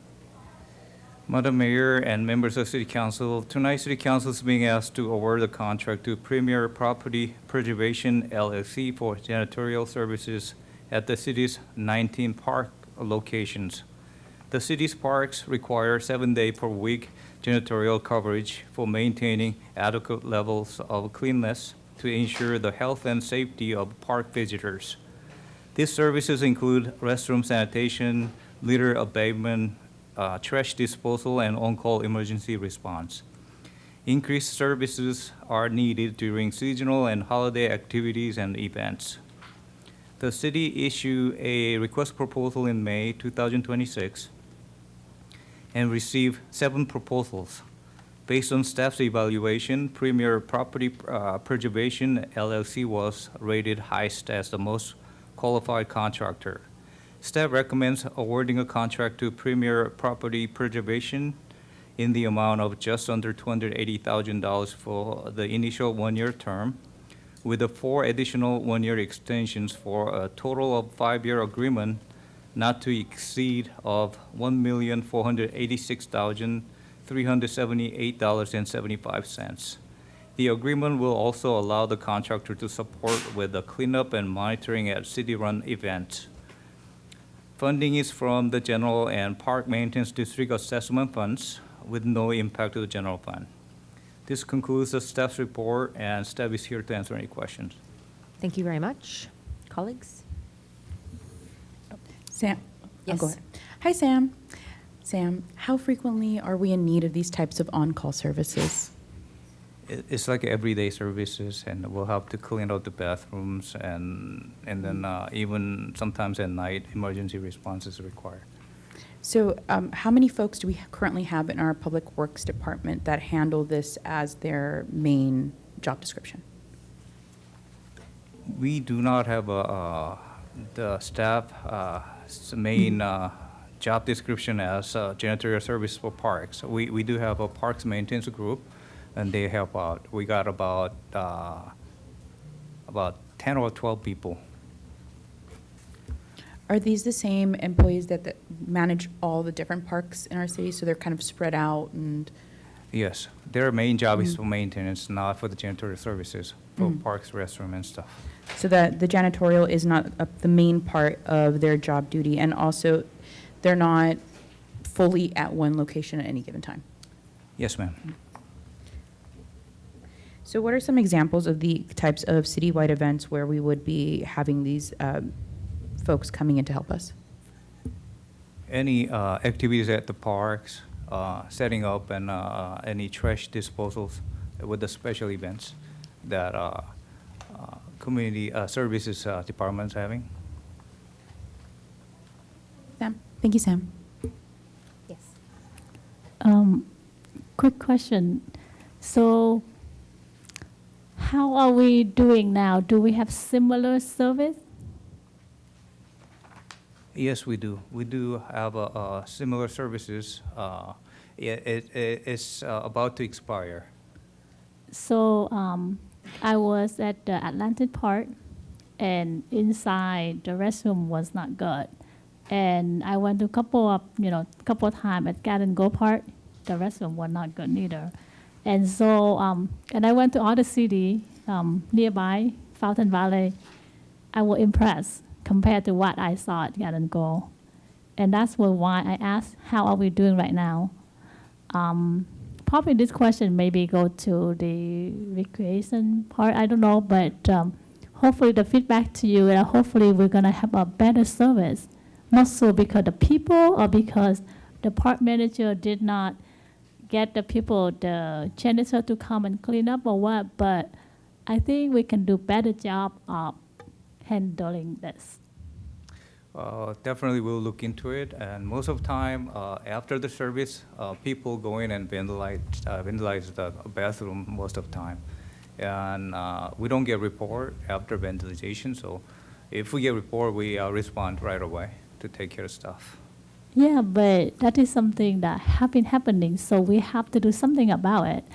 And related to the condition, for example, the Atlantic Park, inside, the paint was falling off, the floor was not good. I took a couple of pictures, and so, like I said, the feedback to staff, we need to look into that, and hopefully we will have either better service or the manager, the park manager, whoever that is, have to find a way to do better. So that was it. Thank you. Yes, ma'am, we'll look into it.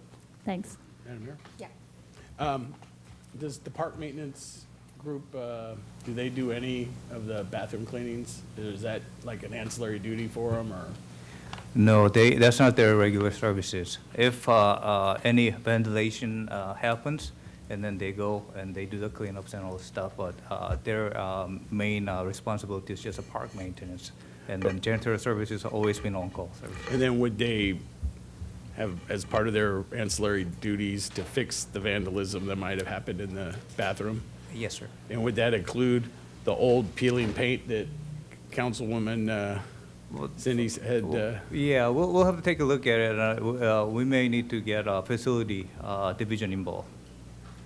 Okay. And, you know, we hire a company like this as needed, or, you know, to supplement. But in fact, they're not a supplement because they're the ones doing it, right? So, you know, we really should be thinking of them more as that's the ones that are assigned to clean the bathrooms. If no one else is doing it, then they're not a supplemental. They're the main force, right? So we might need to start, and I don't know if that number is, I mean, it looks pretty low to me to maintain all the park bathrooms in our city for a year, you know, but we might need to start looking at either throwing them more money or holding them more accountable for the finished product. City Manager? Madam Mayor, members of the City Council, thank you for your feedback relating to this janitorial services contract. I'll work with Public Works Director Sam Kim, and we have a new facilities division manager, Jess, and we'll work through the frequency.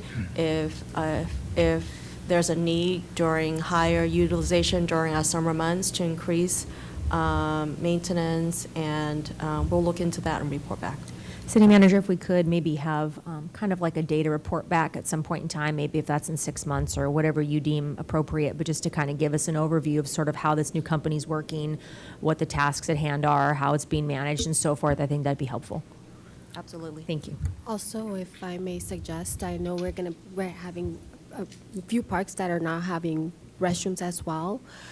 If possible, there can be like a number, like if you see something, uncleanliness or anything needs to be attended to, like call this number just to make it more accessible as opposed to like look at it in the website. Maybe just having a direct number that can be helpful too, just so we can avoid vandalism as well. Yes, ma'am. I definitely agree with Councilmember Mungueton. It's definitely would be a little bit clearer than, having to explain to residents how to use the GG app every single time, right? Having that readily accessible for them to be able to input requests for service, because we've certainly been out in parks and the weekends and things like that, and we've seen some things, and I know it's definitely a concern for our families when they're out there with their kids. So any ability that we can have to make that more accessible would be really appreciated. Thank you, Director. All right, do we have a motion? And, and a uh, second? Motion, yeah. Okay. Go And ahead. I agree with Director Samuel about the vandalism. It's happened a lot, I noticed. And so definitely that we can, in the same time as Councilwoman Cindy Tran was talking about, maybe we could put more effort that help clean up the area better. Also, agree with Jasonia and Ariana about posting a phone number that people can call just in case that they see something. They can call the service, the public service, or them can come over and do the service cleanup right away. That's such a good idea, and I go for it too. Great, thank you. We have a motion, and do we have a second? Yes, motion. I did motion, yeah. Okay, we have a motion and a second. Call for the vote, please. For the record, who was the first? I did the motion. Councilwoman Tran? And then second. Councilmember Nguyen? Thank you.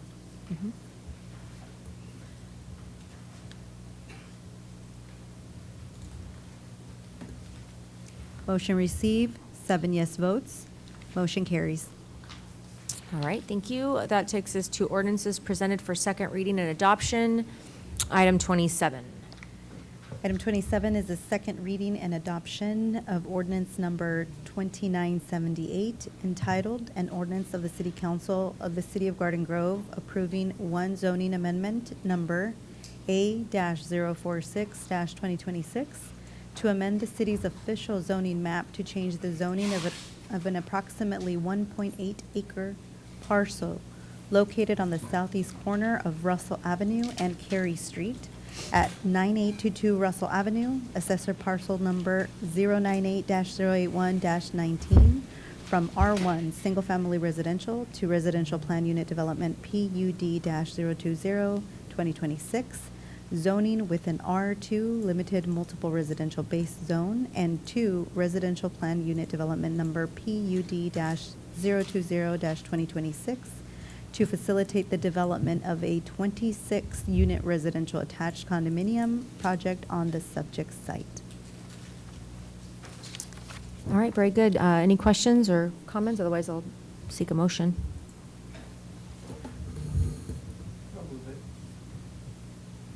Do I have a second? Second. Okay, motion and a second. Call for the vote, please. Motion received, 7 yes votes. Motion carries. Oh, let me restate that for the record. Motion received, 6 yes votes, with Councilmember or Mayor Pro Tem Brightingham voting no. Motion carries. All right, on to 28. Item 28 is second reading and adoption of ordinance number 2979, entitled, "An Ordinance of the City Council of the City of Garden Grove amending provisions of chapters 2.50 and 2.52 of Title II of the Garden Grove Municipal Code relating to purchasing and contracting procedures."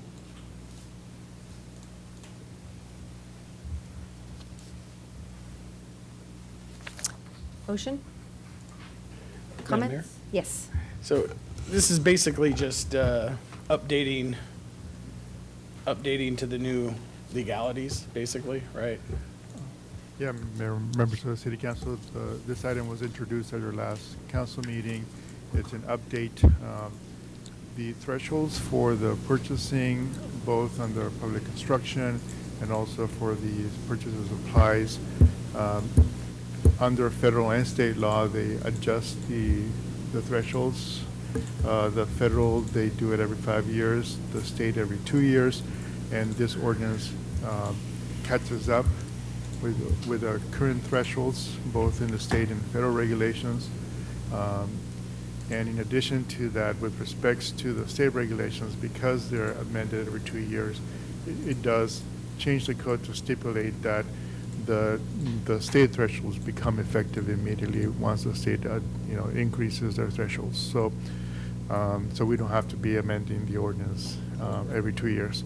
So it becomes automatic. Those are the major changes to the code by this ordinance. And if you have any specific questions, I'll be happy to answer them. No, this is second reading, and I'll make the motion. I just wanted to clarify it for the public. Thank you. I have a motion and a second. Call for the vote, please.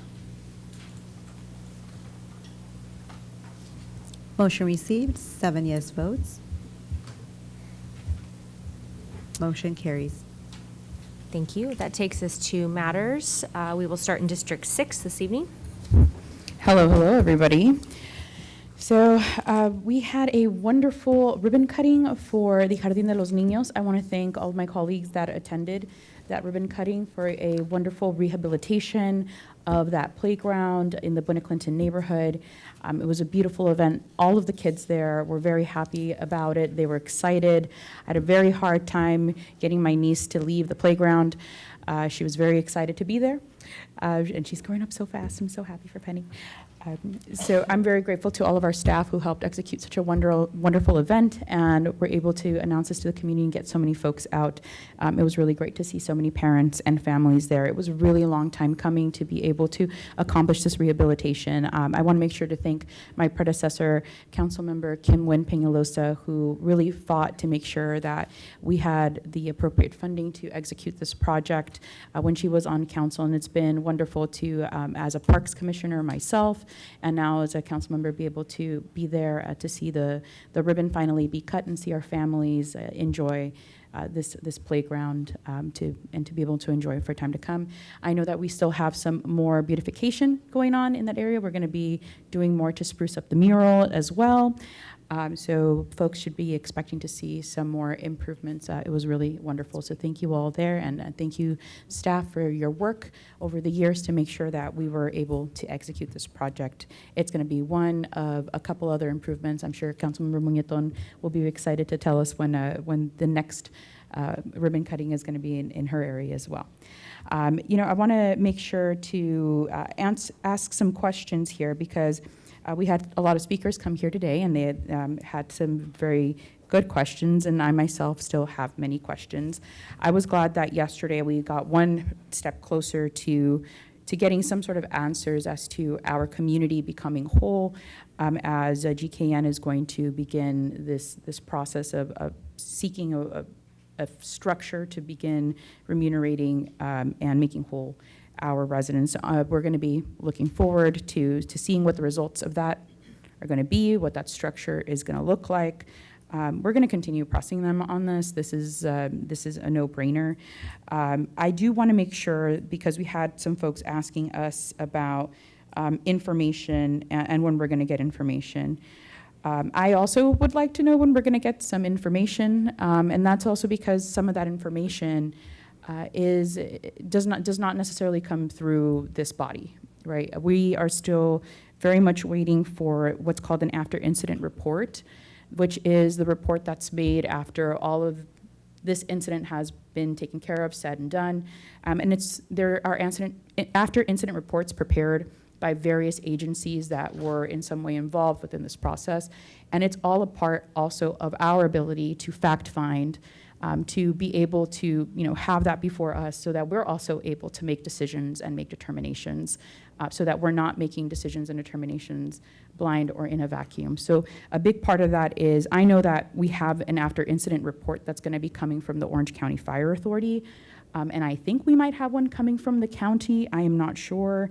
But my question to our city staff is if we would be able to get an update from the Orange County Fire Authority or ETA as to when we're going to get that after incident report, because they were the ones that were the closest to the front lines. Truly, they were the ones where right next to the tank, they kind of saw everything. So, and would be able to tell us a little bit more about all of this. So do we know when we're going to get that? Just really quickly, there are multiple agencies that still have jurisdiction over the incident and over the property. So the city did try to do some enforcement, but at the time, Cal OSHA issued directives. We also learned that there are court procedures that have imposed limitations on ability, basically orders to preserve evidence, because there are multiple lawsuits filed against the company. And so at this point, we need to, let the courts and let the other, state and federal agencies do their work, and we have no control over those agencies, obviously. So whenever they provide any information, then we'll be, we are trying to monitor so that once the information does come out, then we'll let the council know what comes out of that. So, Omar, I want to make sure that I understand, because is it because there are other agencies that are kind of in front of other agencies in line that's preventing some of that information from getting to us? Yes, and also there's litigation, and there's also actions by the U.S. AG's office and also the district attorney's office. And so at this point, very little information is public. Most likely will become public if there is additional litigation filed and it goes to public court. I do think that we should make the attempt to try to communicate with folks. So can we communicate with the fire authority to try and get an ETA on at least when their after incident report is coming in? I'll be happy to follow up and report to the council. Thank you, Lisa. Do we know if the county is also doing an after incident situation, or if that's been presented to the Board of Supervisors? I believe an after action report is typically conducted when a local emergency or the county's declaration of emergency concludes, and I believe their emergency declaration is still active. Okay. Do we know how long their declaration is active for? The county acting as the CUPA, the responsible environmental healthcare agency, to oversee the ultimate removal of tank 1, which is the compromised tank. And right now, as Omar had mentioned, there are some other regulatory agencies that are addressing that particular matter right now until that concludes and litigation concludes. The county will be the final entity that will ultimately monitor the removal and mitigation of that compromised tank. Thank you, Lisa. So we still have a lot more. I mean, there is information we just don't know, and I know it's not coming in at the pace that we would want it to come. We would like it to come in faster. At the end of the day, there's some things that are just in the hands of other agencies, and we try reaching out to.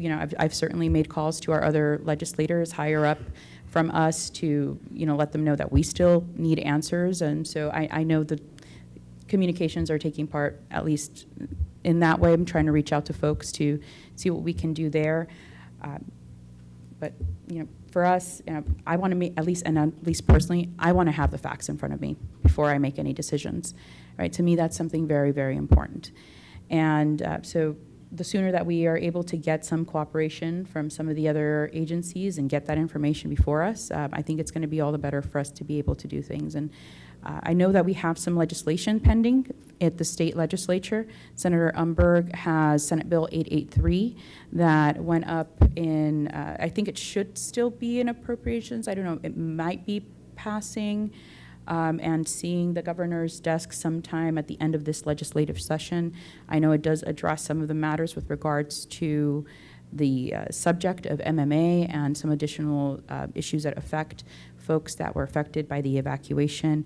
I'm keeping my eye on that. I'm keeping in communication with the senator's office. So I encourage all of my other colleagues as well to, keep in contact with the folks that we know, because we can just try chipping away as much as we can to some of the other folks higher up than us, right? I also want to address some other comments that we received today, because we had some residents and some business owners come in, join us today from our food truck industry. And earlier this year, we had other business owners come in and express concerns with regards to the food truck culture that we have in our city, in that we don't really seem to allow a food truck culture in our city. That is not something that I think many of our residents, I might be speaking out of turn here, but I personally, I love being able to go get a taco at a food truck, right? And I do think that we are able to I think we can somehow find some middle ground on this issue and address something that seems to be a growing issue. This is the second time that we've had now multiple business owners come and express their concerns about being cited. I think that we need to find that some sort of compromise within our code to make it easier for our business owners to still be able to honor our brick and mortars, but not to completely shut them out. So I would like to be able to agendize for discussion at a later date conversations about amending our regulations with regards to food trucks. And if I would be able to get a second from someone on the dais, I would definitely appreciate that. I would definitely second that. I think, yeah, thank you, Cindy. Perfect. Yeah. This is not the first time it has happened, and logically it's just hard for some of these businesses that are working with hot food. It's just impossible for them to stop what they're doing just so they can move every 10 minutes. I know that in the past it probably functioned that way for ice cream trucks and things like that, but now it's something different, new generation and new food small businesses in our city that are definitely are part of our city and recognized by other people. I for sure, wherever I've gone, it's like have you.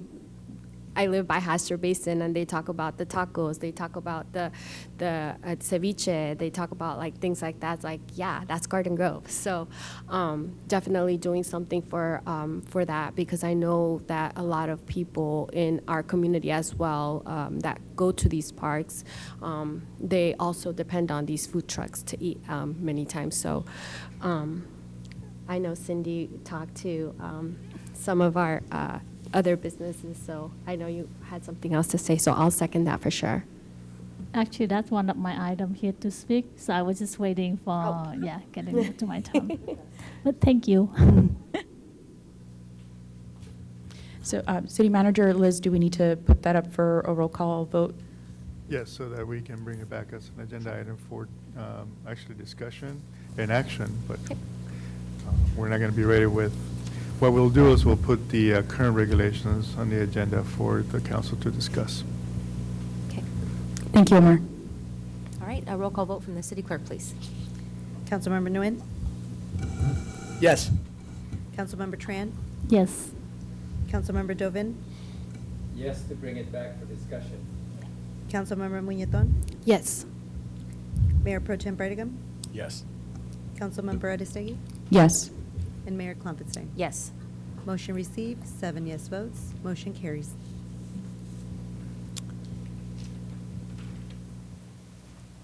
Are you done? Okay. Yes, Moving thank on. you. Okay, Cindy. yeah. I had just turned off my mic.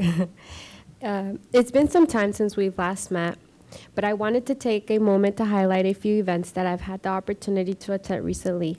I attended the GGPD's National Night Out, which was a great opportunity to connect with our residents and our police department, as well as a tour in the new Garden Grove Police Department headquarters. I also attended the reopening of El Jardín de los Niños, where I celebrated along with my daughter as she played in the new playground, and the renaming of and ribbon cutting of the Palomino Elementary School, which was formerly Rosita Elementary School. These are just a few of the highlights from the past several weeks, and it's always great to see the community come together to celebrate these investments in Garden Grove. As I want to follow up on the GKN situation, I saw that the city announced announcement regarding GKN potentially creating a claims program for these for those impacted by the incident in May. While I appreciate they are discussing the potential claim program, I think we need to be very clear at this point. This is just a potential program. We don't know what the eligibility requirements will be, who will actually qualify, what will be covered, or when, if ever, the program will be implemented. Quite frankly, I don't think a vague announcement of the potential claim program should be give anyone false sense that issue has been resolved. The people who were impacted deserve real answers and meaningful accountability, not just public relations announcements. Back in May, this council also asked staff to do some research. So the question is, what is the current status on that research, and what have staff learned, and what do we expect, when do we expect a formal update on GKN? We are still working through that, and I don't have an answer for you right now. That will be all for me. Thank you, Mayor, and thank you, Council, and thank you to everyone who came tonight and spoke, especially those who are still here. I am the one who said twice, the last two meetings that we convened, that if you expect us to sit here and hear you out, we expect you to sit here and hear us out. And you have done that tonight. Thank you very much. Thank you very much. I will use my time wisely. Tonight, we had to implement SB 707, and that was a month-long, if not year-long project for our IT department to implement, and we got the first two callers tonight. So I always like to thank everyone who has yielded their time from 3 minutes to 2 minutes, and that's to accommodate more speakers, more public comment, not less. And each and every one of you who spoke used your 2 minutes very wisely in a civil manner, and we're having a civil discourse. It's the first time that I've seen we don't have to yell at each other, which is not a suppression of free speech, nor are we curtailing your rights. In fact, I expect a lot more outrage, a lot more. And we will get more, because I am not going to take a $4 million insult, a slap in the face from GKN, and neither should you. That is a $4 million insult. I am talking to GKN. They need to step it up, and they have to make this community whole. I think I speak for many of you. We will hold them accountable, responsible, and transparent. Now, if you think we took a month-long break, you're wrong. We've been working the whole time. The staff has been working overtime since May, since the incidents, and June, and they begged us for reprieve. They asked us to give them some time to get caught up on their overwork and their overtime and their overload.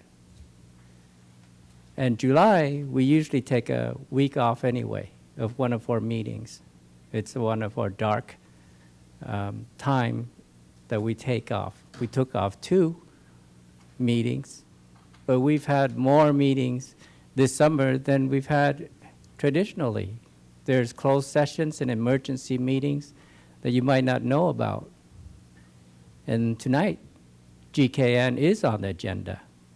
It's not on the open session agenda, but it's on the closed session agenda. And there are many things we can't reveal to you because there are litigation involved, there are legalities, and there are other jurisdictions. And I have to repeat, all of my council members have raised the issue of timeline, of holding GKN accountable and reconciling what their timeline is to deliver the results that we all want. Now, I've heard many of you, and you're still here, asking for a moratorium. You know what? You got one. You effectively have a moratorium on GKN for the last 2 months. They have not been manufacturing with MMA chemical. That's a moratorium. They're not manufacturing.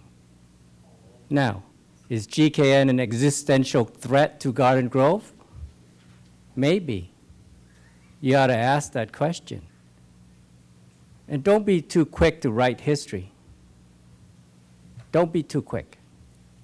The history hasn't been written yet.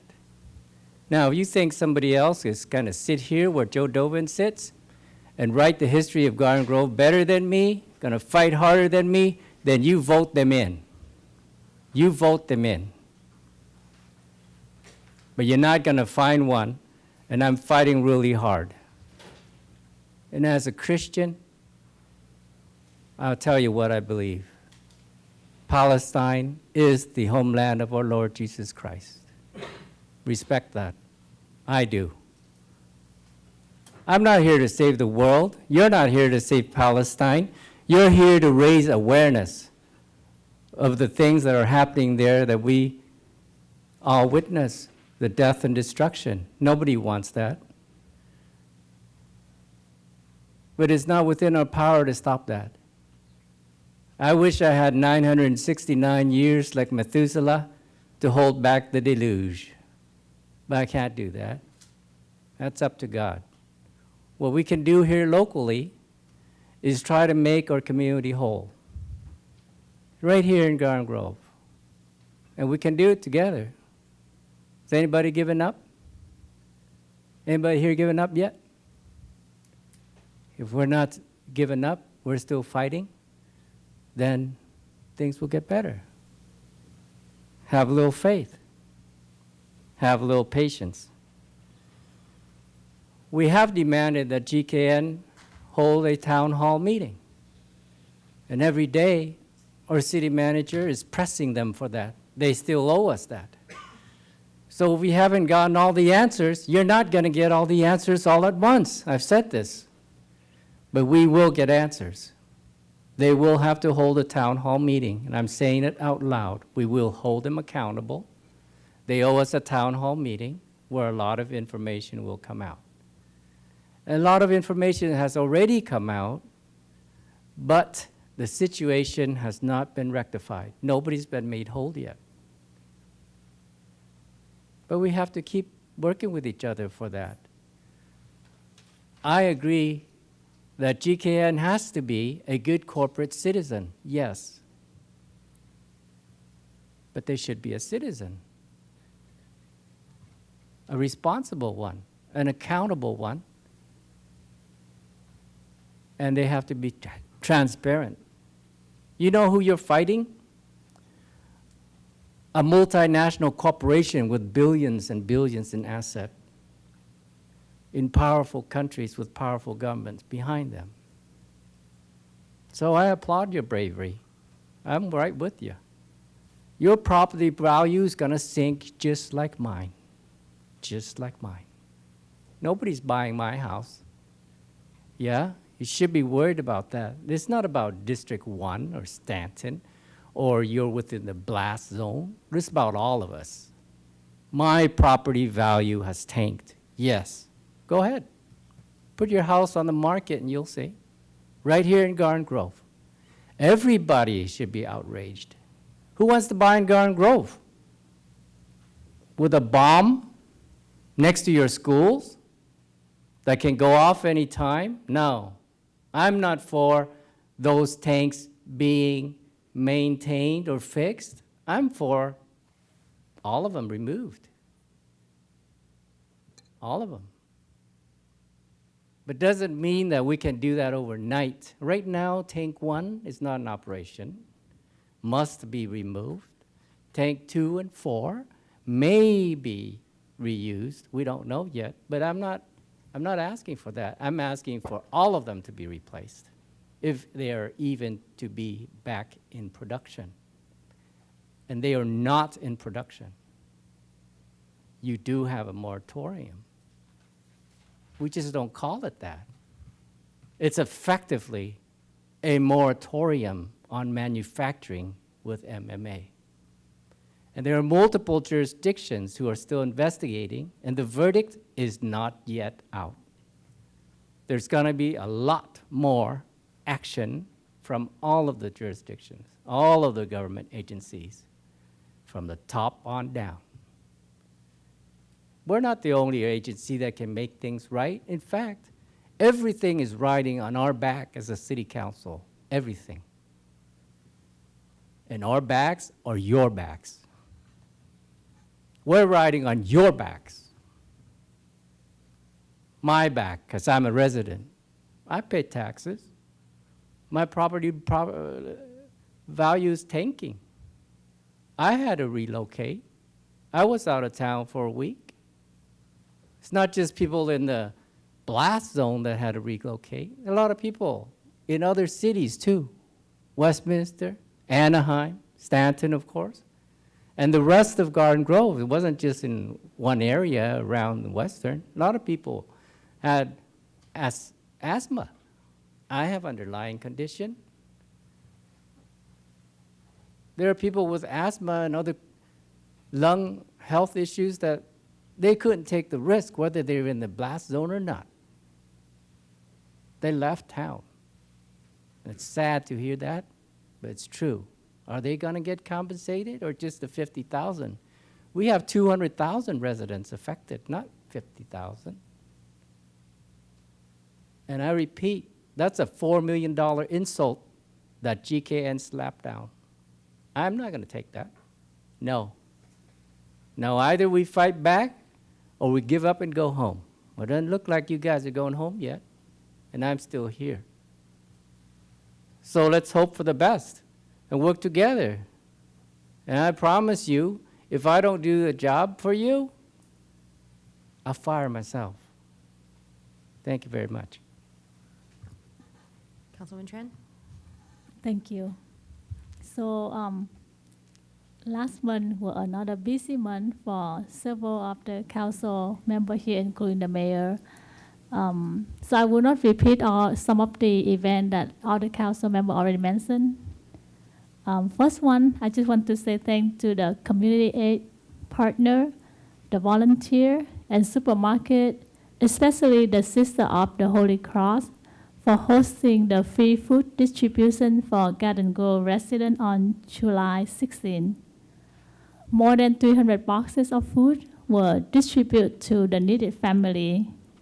So our next event gonna be the 3rd week of August for family that needed, the food.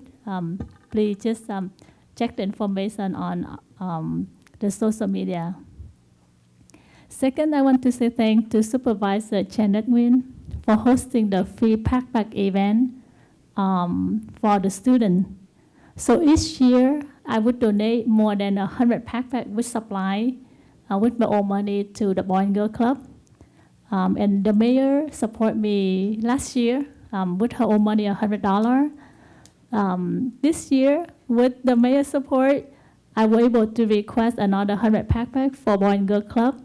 we're gonna give out a backpack this Friday. So for the family or the students who need help, you could reach out to the Boy and Girl Club of Garden Grove.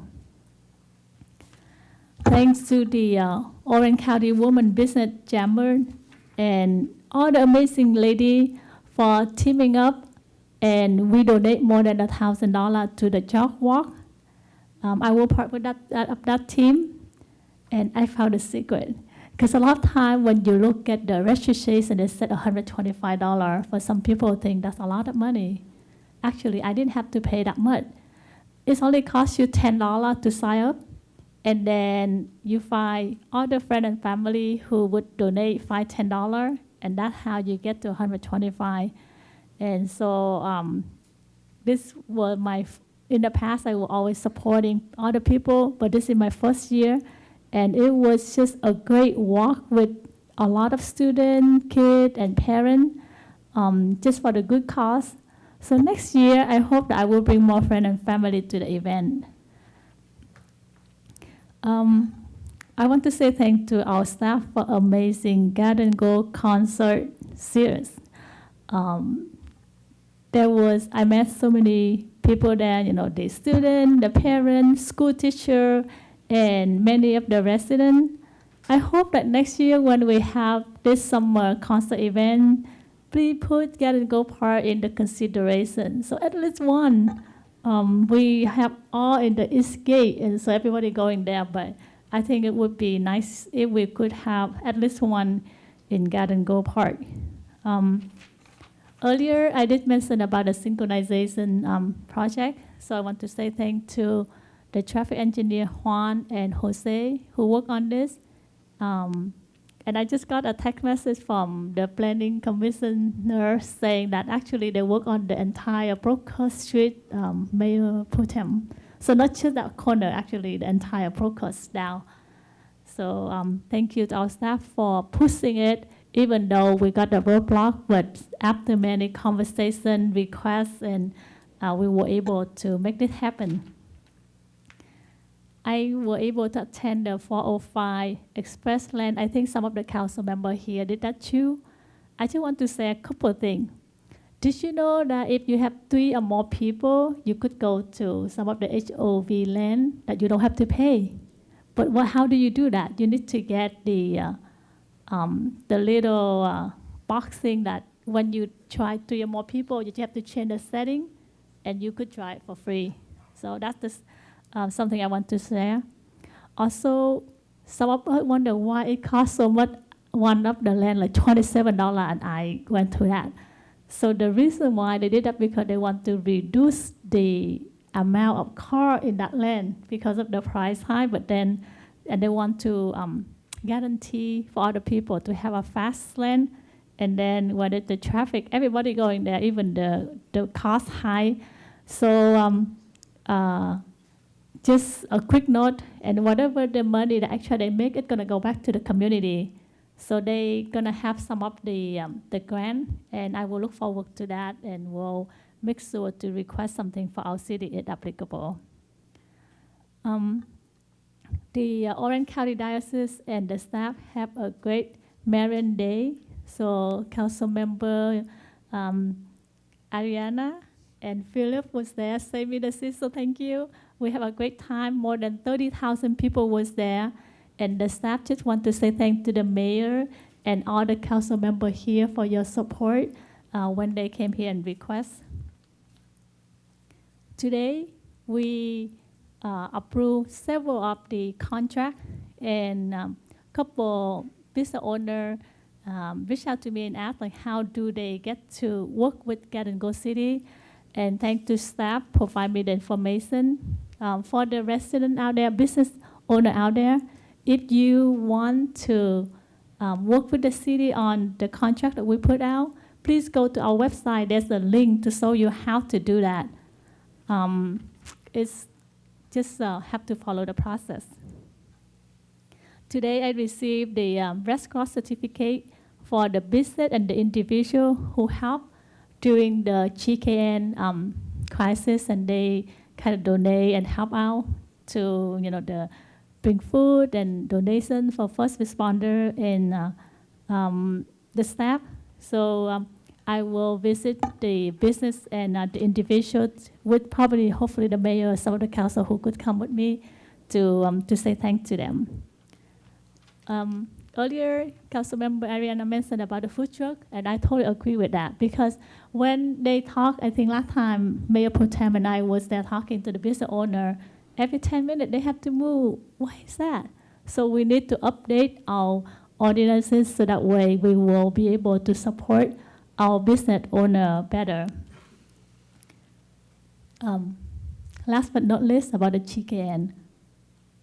We here listening to a lot of speakers came and talked to us, and it seemed like in front of the public, like we don't really do anything.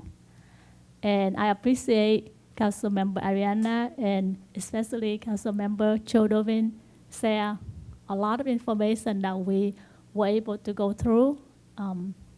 For me, one of the things that I think if we could do, maybe from the council meeting, we could have maybe a quick update on the GKN so that way the public know what we are working on. Doesn't have to be something that in the closed session, but highlight the public information. For example, we were talking about, Yesenia, we're talking about the claim process and things like that, right? But at least we during this meeting or on the agenda, we have that topic and give the public the update information so that way they know that the city working on it, the council member looking into it. Just so the public out there know that this council, the staff, look at the public interest is that's one of our top priority. That way on the day one, the first day, when we heard about the news, the Mayor Pro Tem, myself was there since the morning, late at night. Then I was there until 2 a.m. almost every day. And so, Supervisor Janet Nguyen and her team too. So you know that we do we want the best for our city. We want the best for our residents, and we will work whatever it takes to make sure that the resident is safe, and we have to find the best way to move forward. That's it from me. Thank you. Thank you, Mayor. Tonight, I have listened to many residents speak about KGN Aerospace. And as previous, I appreciate my councilman, Joe Dovin, and other were giving out the very meticulous, clear answer to you, I resident. And I want to inform my constituents that our Garden Grove City management are working relentlessly with GKN management to request their accountability to our residents.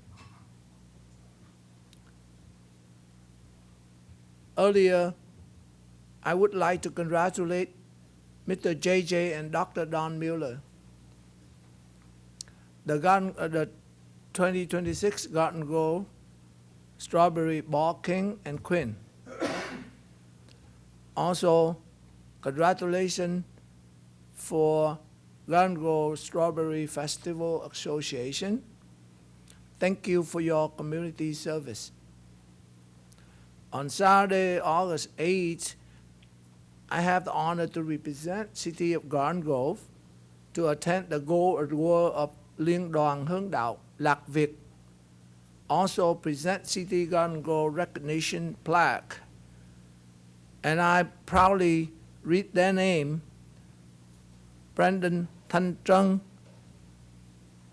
Carrie Ann Anh Thu Bùi, Caitlin Kiều Anh Huân, Kendra Hằng Lưu, Caitlin Nguyễn Phạm. Congratulations, Eagle Scout. Last but least, I would like to remind our residents about our summer recreation program. The Garden Grove Summer Parks and Recreation Program run through the end of August. Activities include youth sports, arts and crafts, fitness, activity classes, and other recreation programs at city facility and parks. So enjoy the activity until the end of August that our city will provide for you. That's all for me. Thank you.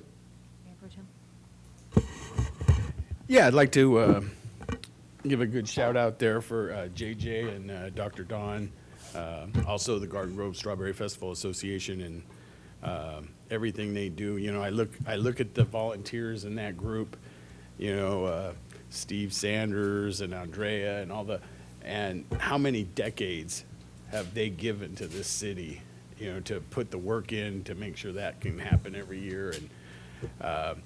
And it's a legacy thing too, because I know like Steve Sanders, his son is now, you know, and Andrea's daughter is, you know, is involved now. And so it's so cool to see that. And, you know, so congratulations to them. Well-deserved kudos. Again, with the Roach Coach application, yeah, I'm real, it's a new world. It's a new world. Those food trucks aren't what they used to be. And, but we got to be mindful of we have some very struggling family-run restaurants. And, you know, it's just unfair. I think I got an email by mistake last week from staff where they were granting a food truck the okay to park in a private lot right in front of a taco restaurant. And I'm like, what? You know, I can't give you permission to go rob a bank. You know, one person can't, the city can't give you permission to break the law, basically. And so I thought that was very interesting. We got to protect our businesses, and we got to also support the food trucks. And I'm sure there's a nice fine line. I don't know if they should have to be 100 feet away, 500 feet away, whatever that might be. We'll have to come to a consensus on that. But, you know, we need to recognize, you know, we have existing businesses who actually are paying taxes to the city that have to pay overhead, rent, employees, you know, all the stuff that the food trucks don't necessarily have to pay. You know, granted, the food trucks do pay a county tax and they do get the sticker from the health department, but they don't have half of the overhead of a mom and pop actual in-house restaurant. So we need to protect them too. That's all I'm going to say on that. GKN, you know, I hear everyone, I hear their frustration, and I agree with them. I mean, I think we all agree with them. You know, and that's the sad part is, you know, everybody thinks the city has a magic wand or authority that we just don't have somehow. And, you know, there's a pesky little thing called the Constitution, and we got to follow that, okay? We can't just willy-nilly kick people out as much as we'd love to, all right? Doing something like that, all it does is bankrupt our city, and they win hundreds of millions in punitive from the city and bankrupt us, and then they reopen. That's all that does. That's what that looks like going down that path. Our city is not the richest city in the county, but we are one of the only cities in the black right now. Every other city is circling bankruptcy. We try to keep a tight management of our financial abilities. We have a great finance director who keeps us on par so we don't overspend. And even our black is not much. We're in the black. Every other city's in the red. We're, you know, So we're holding on. The last thing we want to do is bankrupt our city and then end up losing in court anyway. I get there's frustration that there's not enough information going out to people. We share those same frustrations. We're not given the information. The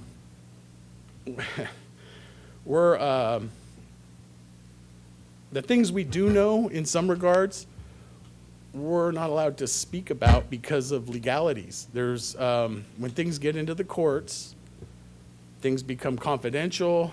There's things that are going on, and we're not at liberty to be able to tell anybody this stuff, what's going on. We don't have any of the after action reports yet. As Councilwoman Aristagi said, you know, the OCFA one, they told me at max it takes 6 months to get it.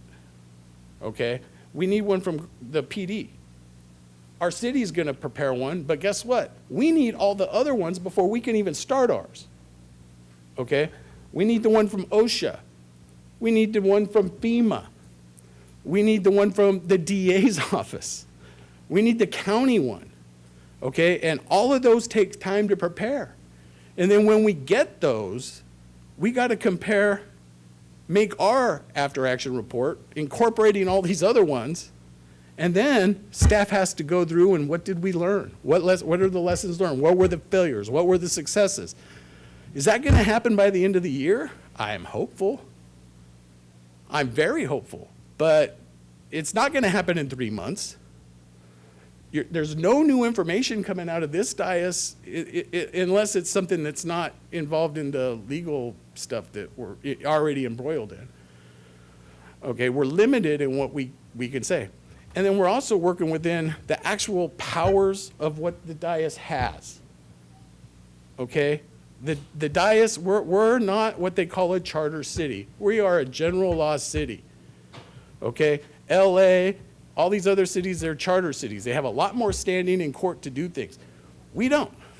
We actually have very limited authority of what we can do. That doesn't mean we're totally toothless. We do have some tricks up our sleeves, and we hope to get those results. But at the same time, when you're embroiled in those negotiations, you can't tell the opposition what your plans are, can you? If I'm at war and I'm going to invade another country, I don't tell that country, hey, I'm going to invade your beach at 8 o'clock from the west side. You don't do that. Because, and if we put that information out to the public, we're effectively doing that. Okay? You can't put the cart before the horse, and you can't, you know, there's a lot of things we'd love to say, what's going on. We can't. The things we can say, we will. Were we gone month of July? Yes. We were gone. We're always dark in one of the meetings in July for the last 30 years. There's nothing new. The other stuff, as Councilman Dovin talked about, we had some glitches with they had to get the system working for people to be able to call in and, you know, that kind of stuff. I mean, it is what it is. But staff was working every day. We were working every day trying to help the people. One of the things we all did, we all pitched in our own money, bought food, and distributed it to all the people affected that had to evacuate. Okay, we all personally, every one of us put the money in for that. Okay? Has GKN, I don't trust them. I'm going to be honest with you. I don't trust them. At this point, I have no trust with GKN right now. They promised us a community meeting. That has not happened.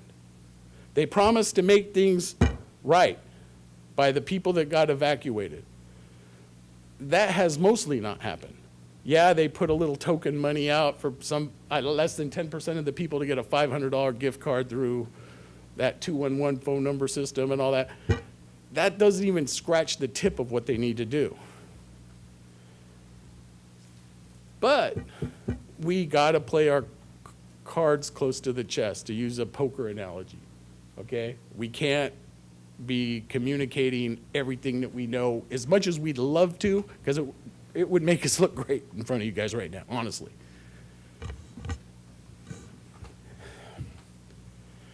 So, you know, you got to be careful when you're screaming for things, because sometimes you get what you ask for. And anyway, with that being said, no one's trying to go dark because we're afraid of hearing people upset about GKN. We're upset about it. We're more upset than you are. Yes, there is no MMA production going on in that facility now. And quite frankly, I'd be surprised if any MMA production starts before sometime next year. All right? Now, does that mean they're completely shut down? No. They do other things in that facility besides making canopies. All right? They do other things. So there is some other work going on right now that doesn't involve MMA. So again, my personal, I'd be highly, I'm highly skeptical that they would be able to open up and get any MMA on site before at least the first quarter of next year. So as Councilman Dovin said, there is kind of effectively a moratorium going on right now without a moratorium being done. So anyway, I do appreciate every one of you coming out here. I really do. I agree with 90% of everything you're saying here. I think we all do. And when we can divulge more information, we're going to be the first ones to do it. Believe me, we're going to be the first ones to do it. I met with the vice president of GKN last Friday. We had a long discussion, and I communicated almost verbatim everything you guys were telling me. I don't know if that helped rattle him to start getting this program going on the website or not. I'm not going to take responsibility for that, but I let him know we're disappointed and we've lost trust. We've definitely lost trust in the company, and that's the last thing you want to do, is lose the public trust when you're a business. So, with that being said, that's all I have. Are you sure? I think this is obviously proof that we have been busy over the past month, and there's a lot of feelings and emotions and a lot of pent-up frustration, and so we mirror that, and it's very hard for us to not be able to share openly all the answers and not to have them, quite frankly. It's very difficult when things are so nuanced and so woven in litigation, and we're demanding these requests over and over and over again, and to not be able to get the information that we want in the timely manner that we want. It's hard. It's extremely frustrating, especially when we know people are still hurting. GKN obviously posted that they're bringing a restitution plan forward, and we await timely action. Not, I'm just going to post something on our update page and then we're going to sit on this for months. Timely means now, do it now, get it lifted now. The sooner the better, because as I said, people are still hurting, and we know that, we feel that, we hear that from the community, not just those of you that spoke tonight, but people reaching out to us. We know that there's families that are living paycheck to paycheck that probably couldn't make their rent, couldn't buy groceries, probably had a stomach ache wondering how they were going to buy school clothes and get their children ready for school. It's terrible. It's absolutely terrible, and it's wrong. And we, as a council, feel a deep commitment to continue to pressure GKN to make everyone that was affected whole. I don't think one of us disagrees with that or doesn't feel that way. We need better communication, better transparency, more timely information, and we want our town hall. And it's extremely disappointing that we haven't had that yet. They had the month of July to do something, and now it's August, and here we are. So the clock is ticking, and we need more action and more communication, and we need it now. Part of that cancellation, as some of my colleagues mentioned, was due to the preparation for SB 707. It is not an easy feat to lift this new telephonic system that we have, but I want to thank our city clerk and her entire team, as well as our IT department and team. GGTV3 and all the staff within our city walls that helped to lift this and get it going. It took an incredible amount of work, and we were already kind of placed behind because obviously we had to deal with that incident. And so to get everything together and have some extra time during July was warranted and needed. And tonight we were able to see it really go off even better than I had expected. So again, thank you, City Clerk, and to our IT department and everyone that had a part to play in that. And so we'll have a greater opportunity for people to reach out to us through oral communication now via the phone as well. And finally, I just wanted to ask if there's an opportunity for an update from the county on the main branch library construction. I would appreciate an update for the community. That library is extremely important to students that go to school at Garden Grove High School and in the surrounding area. It was a place to do homework after school, maybe a safe place to be able to wait until parents get off work to pick them up. Without that location, and our other branches closed on Friday, I do think that it's becoming a burden. And so I would just like to see where things are at, and if we could maybe just get a sneak peek of what's to come, that would be appreciated. That's all I have. And Madam Mayor, I got yes. one more thing I forgot Sure. to bring up. The police station across the street is nearing complete move-in. That's an awesome feat in and of itself. It took 30 years to make it happen, on time, under budget, but we want our park back. And so as soon as they move in, I'm hoping the city has plans to expedite demolition of the old station and giving our community our park back, okay? As quickly as possible. I don't want to see that sitting there a month or 2 months after they're moved in. We need to get that going right away. You know, the public thought they lost their park. We had to explain to them, no, it's just going to get moved over a half a block. You'll get it back. It'll be a new, better park. But we need to make that happen in rapid succession from the move-in date of the PD station. So. Okay, thank you. City Manager? Thank you, Madam Mayor, members of the City Council, and the general public that's still in the audience, and to the families at home. We hear you loud and clear of more information that you're requesting with GKN. There's been an extensive amount of discussion. There are limits to what I can and can't share with the council, and I will work closely with our city attorney to share what we can, and we'll go from there. And we'll take it to Councilmember Delvin. We'll one day at a time, we'll work through this together, and I do want the audience to be reassured. GKN hears from me regularly demanding in follow-up with our mayor and council requests for that town hall and direct communication with our community and a forum in which they can share their concerns and receive some additional feedback. So I will continue to ensure that that gets scheduled as soon as we can. Thank you. Thank you, City Manager. City Attorney, we had closed session earlier this evening. Anything to report out? Yeah, Mayor, we did have 4 items in closed session, and there is no reportable action of any of the items. Thank you. Thank you, and this meeting's adjourned.